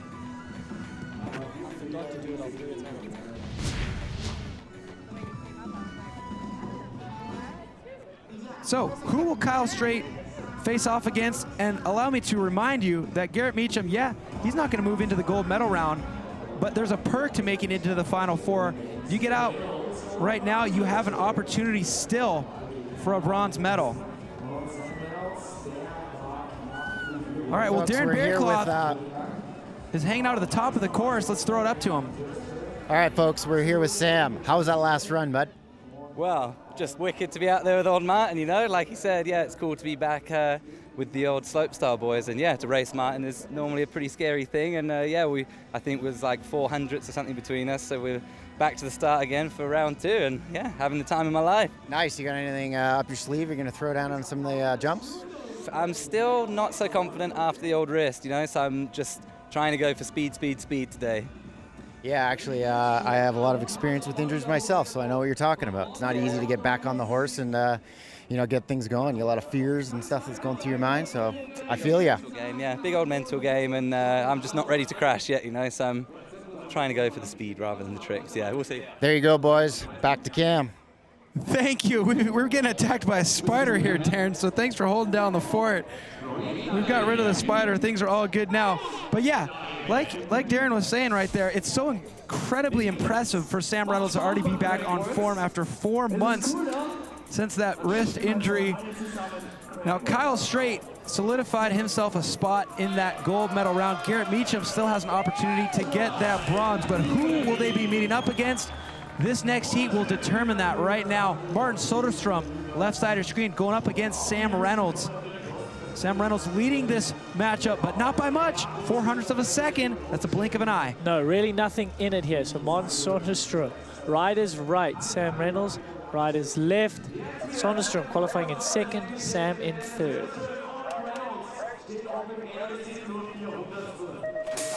So no surprise, these men are evenly matched. Sam Reynolds with that 361-footed exit that's been serving him well. And Montesoro sticking to his double tail whip on the first jump. Clean, both riders. Wow, going deep there for Mons Söderström. They're carrying a little bit extra pace here. Sam Reynolds with that backflip tuck no-hander. Söderström with his signature 360 tabletop. So, both riders sticking to pretty much their same runs. Come on. What are the judges going to tell us here? Just 0.12. But Martin leading those tricks, that is going to help right there.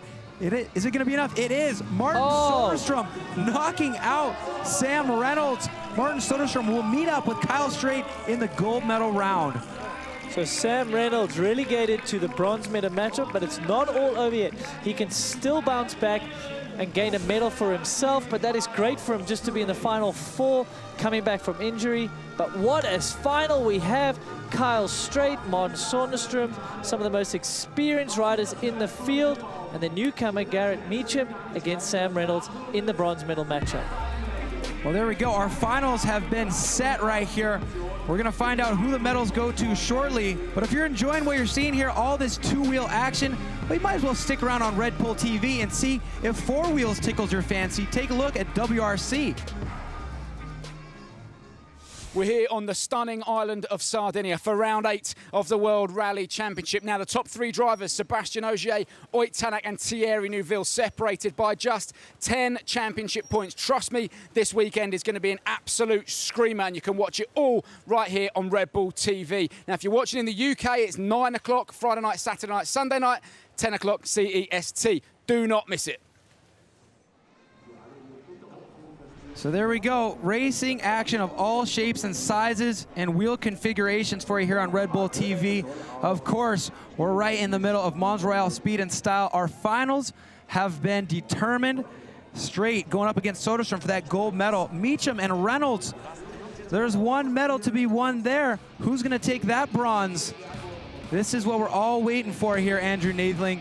Not disappointing here in the Mons Royale Speed and Style Innsbruck. Finals coming up next.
Action heating up, Innsbruck, Austria.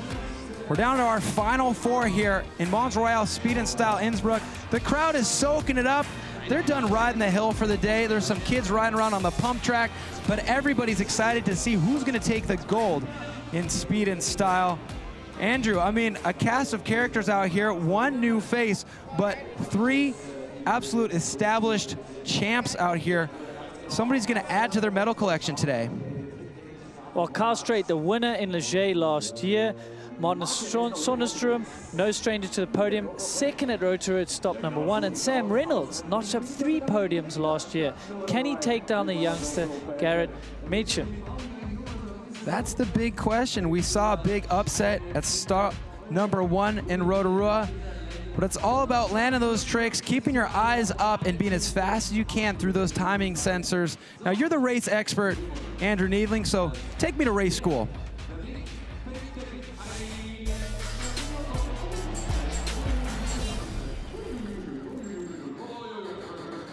Well, Cam, let's look at Kyle Straight. Staying so low, kind of scrubbing off those things, hard on the pedals again. I mean, look at him.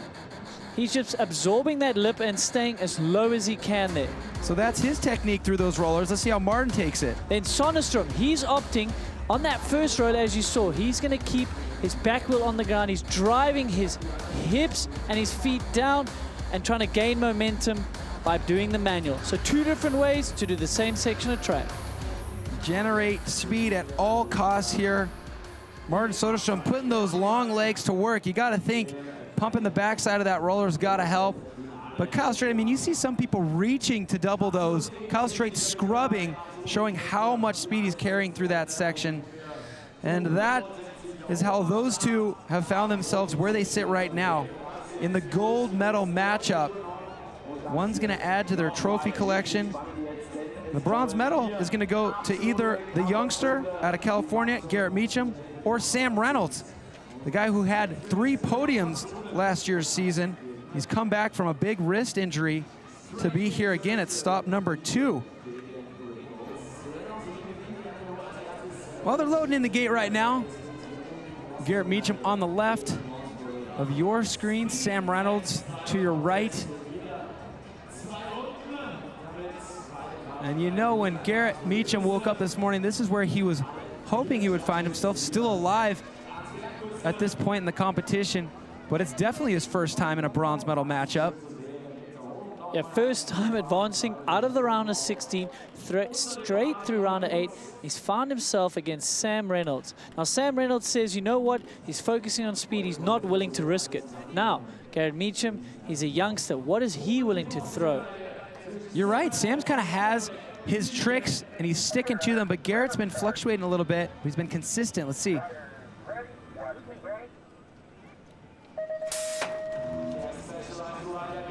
To Sam, looking to get the jump here on speed. There we go, 361 for the exit for Sam Reynolds. And Garrett looked like the 360 double passman for him. We've seen that as well before. This is where Sam Reynolds is trying to put the hurt on Garrett on the speed of this course. Wow, Reynolds is quick into the last jump first, the backflip tuck no hander. Yeah, to the flip bar spin to 1 foot can. So that's a big combo trick for Garrett Meacham. He's ahead at jump number 1 and jump number 2 as well, but he's got a lot of time to claw back. He's got to claw back 0.74. That's a bit, but he had better tricks. Let's see. Wow, he claws back a heap of time. He's only 900ths back. Man, keeping it close right there. Really rewarded for that 360 bar spin to X up. Let's take a look back at the replay. Focus on Garrett Meacham wearing that black jersey. 360 bar spin, getting that X up. That means you get more points than for a standard 360 one-footed X up. The judges love the combinations, see? Yeah, all sorts of things going on. I missed it. I thought it was a double bar, but that is very technical to actually do the X-up after throwing the bar spin. Sam excelling through the gates, putting 0.7 in speed up against Garrett Meacham. And then a big combo trick from Garrett here on the last jump. It's going with a flip bar spin. Wow, to the 1 foot can. That's where you see him finding those points. There's 2 elements being put together in Sam Reynolds' tricks on both jumps. There's 3 elements being put together in Garrett's jumps. So that's how he was able to narrow that margin to just 900ths of a second. So it's going to be interesting to get them back up to the top of the course. But here it is, run number 1 of our gold medal bracket. Kyle Straight, the guy who won Speed and Style Leger last year, on the left side of your screen. And Martin Söderström, your second place qualifier out here today. No stranger to the top step, top step himself. Both of these guys know what it's like to get a gold and a silver here. So this is what all the training, the preparation, the visualization comes down to this. This is heat 1 of the gold medal matchup. Söderström coming off a second at Rotorua.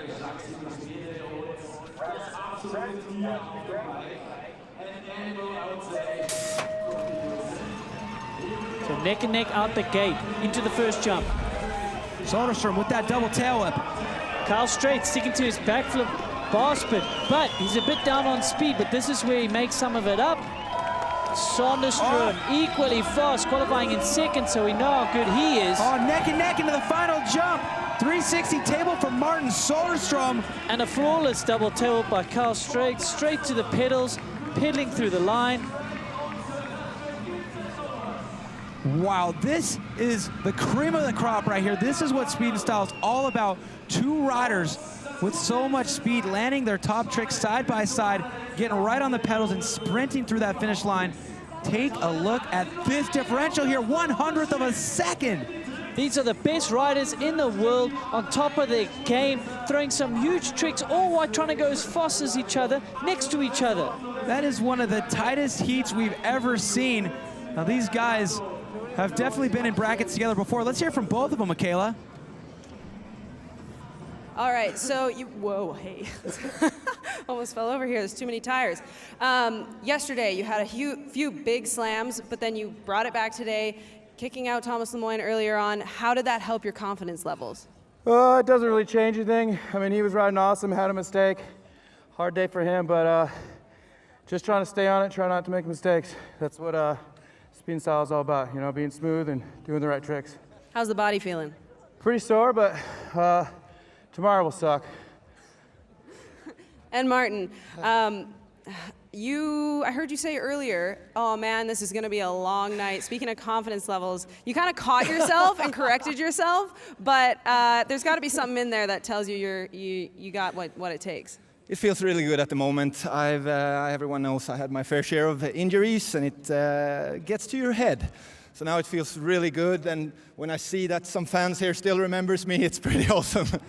Well, we love you. Let's give it up for Martin, guys. Woo! Of course we remember you, Martin. Who could forget Martin Söderström? The ever humble Mons Söderström. We love having him out here, and he's riding on top of his game again. Here we go. We knew what to expect. A backflip bar spin from Kyle Straight, and right alongside him, perfect parallel precision with that double tail of Martin Söderström, taking off at the same time, landing at the same time.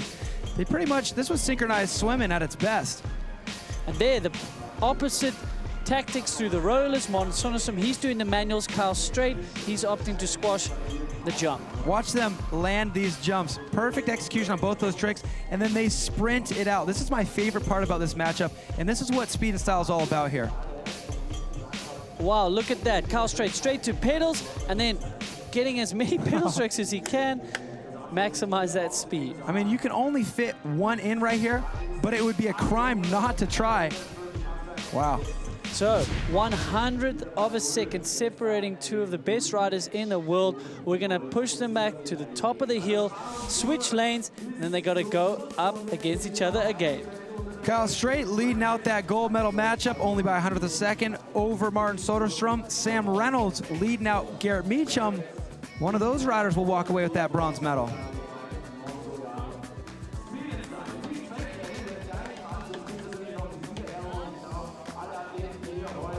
Now, this discipline, Andrew, has existed for quite some time. It's kind of gone from experimental stages into polished, finished product right here. What do you think about where we stand now? We've been fluctuating the format for years, and it really seems to be working, doesn't it? Yeah, the judges have been number crunching in between races, in between these events. I think they've got a very good formula. What's great is they listen to the riders. They're ever adapting this format. Well, one step further, now that this is proven and working so well for the men, in Whistler, we're going to debut a women's category for speed and style. I can't wait for that.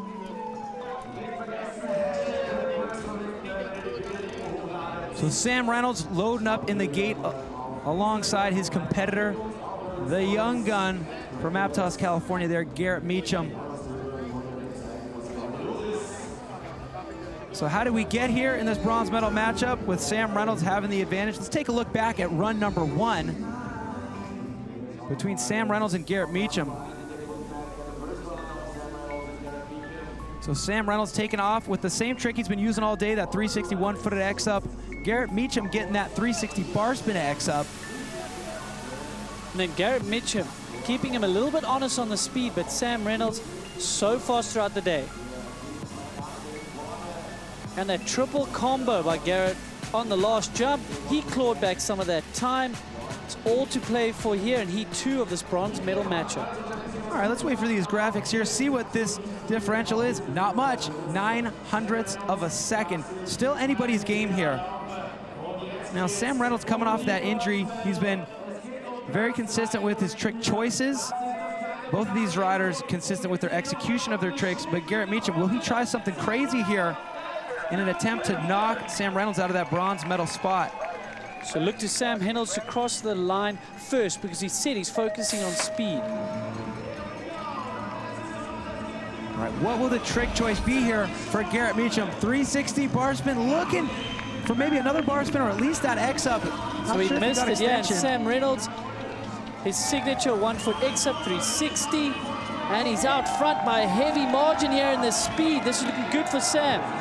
Flip tuck, no hander. Oh, Garrett Meacham going for that combo. Oh, Sam Reynolds. Well, he might have crashed, but you can make it through the timing pole. So I think he's crashed kind of after the finish line. We couldn't see it on our camera angle. He looks a little bit banged up there. He's not laughing just yet.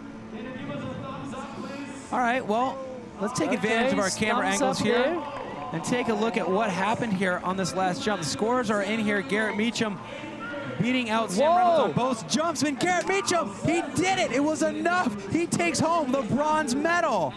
Wow. Wow, he's really clawed back that time.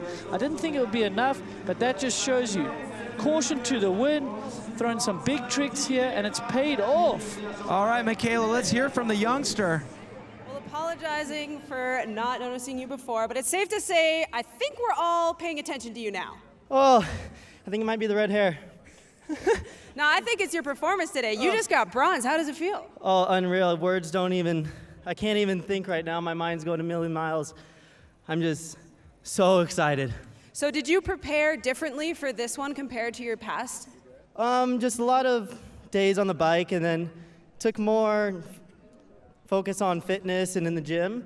So I think that played a little part. Well, it seems to be working because you just got podium. Thank you. Congratulations. Woo! Yes, Garrett Meacham. It's been a long road for that kid. A lot of setbacks, but it all pays off here. Bronze medal for his performance. Amazing. And I mean, doing it against Sam Reynolds, that has to feel great. He had to go against the 4th place qualifier in the round of 8. That couldn't have been easy. Just goes to show, you know, putting your nose down and just focusing pays off. So there's how it looks right now. Garrett Meacham taking that bronze, but look at this gold medal matchup. This is going to be good, Andrew. The heavy hitters of Kyle Straight over Martin Söderström, but there's nothing in it, Cam. Well, they're loading up in the gate right now. Darren Barraclaw standing at the top of the course. Let's check in. They're going on, putting an insane show, super tight racing, a couple new faces in the show, and it really feels like this new format with the judging is really going on well with these athletes. And just want to say this sport's been around for about 7 years, and I just super stoked to see all the boys throwing down and having a good time.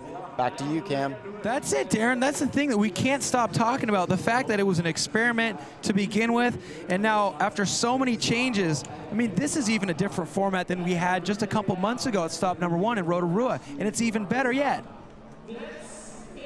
So in the gate for their second run in this gold medal matchup, Martin Söderström and Kyle Straight. This is how we got here, Andrew.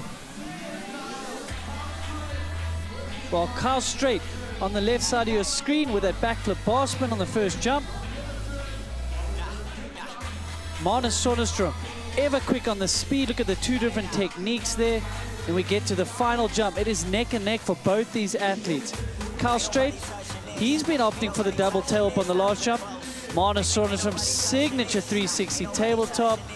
Both congratulating each other. They're safely through heat number 1. And that's fun to watch just for, you know, visual entertainment value. But take a look at the differential. it didn't just look close. Not only did they cross the finish line close, their tricks were so similar that there's only 1/100th of a second separating these two riders. So what will strategy mean here, Cap? Will they stick to their tricks and just hope that speed will pay off? Or is one of them going to throw caution to the wind and risk it a bit here? It is the final, it is the goal. Worst you can do is second place here. You might as well risk it. I mean, Martin Söderström risked it at stop number 1. He tried that 360 double tail, but it took him out. That's why he had the silver medal in Rotorua. And he knows Kyle Straight is likely going to do the same two tricks. Those are Kyle's biggest tricks right there. But Martin, will he risk it all? I think this course sets up perfectly for you to risk it on the last jump. You basically can make it, even with a crash over the timing beams. You might not get scored as well if you don't land your trick perfectly to pedals, but maybe that is where you should risk it on the second jump. Okay, race fans, this is going to be crazy. We're moments away from gate drop. Gold medal matchup here in Speed and Style Innsbruck.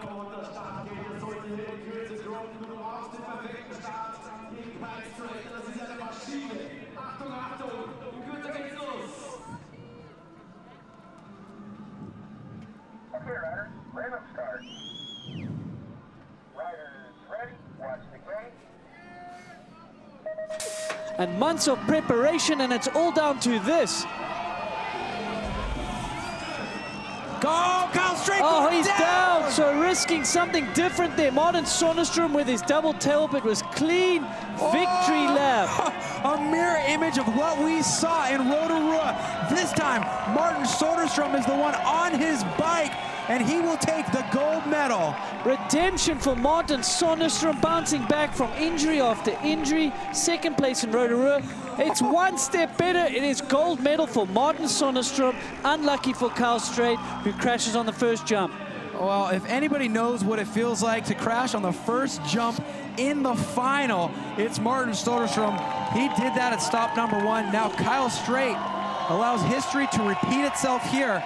Kyle Straight will take the silver medal. Martin Söderström with yet another gold at a Crankworx event. So was that a change of tactic for Kyle Straight? Did he get unstuck there with the same trick he was doing? I would say we need to take a look back at the replay and see if maybe he was going for broke, trying to flip double bar or something. Here we go, let's go to that replay. Focus your attention on the rider in black and red here. Backflip. So he's gone upside down for the 1. Nope, he just fumbled. No, he just fumbled, just pressure getting to him. And we've seen him fumble a backflip bar spin before. Just a couple years ago in Leger, he had that crazy crash. Wow, he was flawless all night with those, Camp. Really unlucky and annoying to do it in the final there, have a crash. Isn't it crazy? He had lulled us into a sense of security watching him do that trick. So perfect time after time again. Well, Michaela's standing by with a very happy Martin Söderström. Let's talk to him, Michaela. All right, so sitting in that start gate, you guys were practically tied. What was going through your head? Oh, I don't even know. I just knew. I felt like the whole night I just have to push it and push it and push it and go faster and faster. So yeah, this feels incredible, especially when you beat like so many big and really strong names like, yeah, Reynolds and Straight. And wow, what a day. Feeling a little relieved?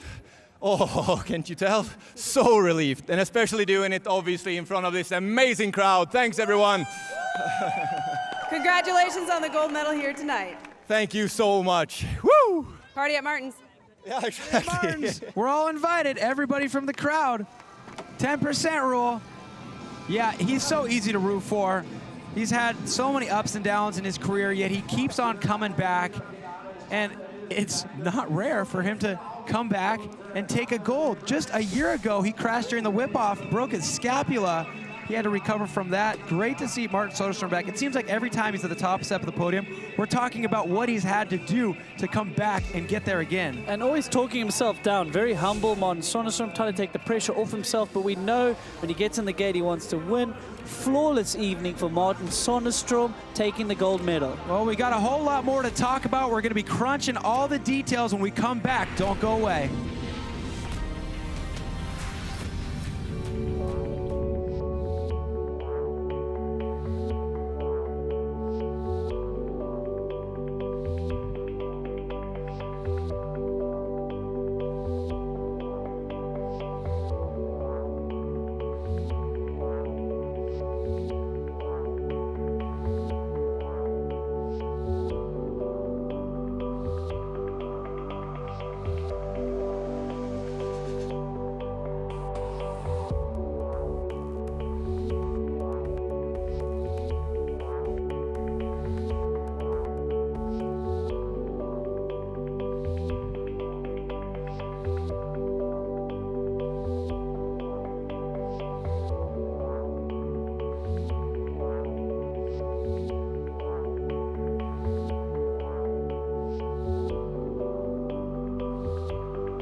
time for us to digest all the action we were just privileged to. Andrew in the Mons Royale Speed and Style Innsbruck. Gosh, what a triumph for Martin Söderström there. Yeah, you couldn't have written a better script if you tried. Martin Söderström bouncing back from second place at round 1, snatching the gold medal today. Redemption for him. Well, here's how he did it. It was such an evenly matched heat between he and Kyle Straight. It was 1/100th of a second. Could you ask for a tighter round? And this is what it looked like. It was all to play for. Double tail whip by Mons Söderström, and Kyle Straight missing the backflip bar spin. He'd done that flawlessly all afternoon.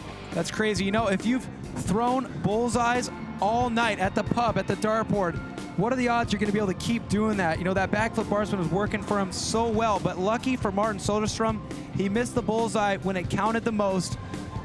Friendly sportsmanship here. Martin knows what it's like to throw it away in the finals. He did it at stop number 1, but stop number 2, back to the top side of the podium where he feels most comfortable.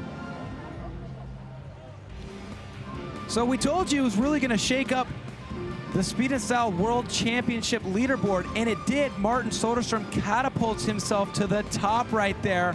180 combined points from the first 2 stops. But Billy Meeklum, not his day today, but that win in Rotorua is still holding him in second place. Yeah, Kyle Straight, he jumped up that leaderboard. He's now in 3rd. So it's all to play for when they head to Whistler, round 3, the final round of the Crankworx World Tour. Now, we love being able to share this action with you, and we love to hear what you have to say about it. You know, sometimes we talk about how you don't want to read the comments, but truthfully, we love it. We love to see what you have to say. So fire those comments into Pink Bike. Look what we got right here. Holy F-bomb. Lemoyne's backwards bar run was insane. Do you agree, Andrew? You're not joking there. That was ridiculous. We missed it until we looked at the replay, because who on earth rides with their bars backwards? Well, Thomas Lemoyne does. Look at this. Going for the bar spin, 360, the double. Oh no, look at that. Fans at home, that bar is now 180 degrees to what it's meant to be. So the stem is facing backwards, so the reach is even shorter. Oh, and Cam, remember, he rides his back brake on the right, it's now on the left. He not only made it through the course, he even threw a backflip for good measure on the last jump. He's got plenty of friends from Great Britain or Australia or New Zealand. I'm sure he's hopped on a bike with the rear brake on the left side before, but in the midst of a run, the presence of mind to hold on to that. Thank you for commenting. We agree. That was one of the most outstanding moments we've ever seen in Speed and Style from Thomas Lemoyne. Well, and look at that. Yeah, Thomas Lemoyne able to hang on to his bars 180 degrees. Well, he's hung on to the King of Crankworx leading standings there. Adrian Long, he's in 2nd. Keegan Wright, he's in 3rd. But wait, there's more. Thomas Lemoyne will be back tomorrow on that course right there with an opportunity to get even more points to extend that lead in the King of Crankworx. That's tomorrow morning, bright and squirrely, 9 a.m. Central European Standard Time.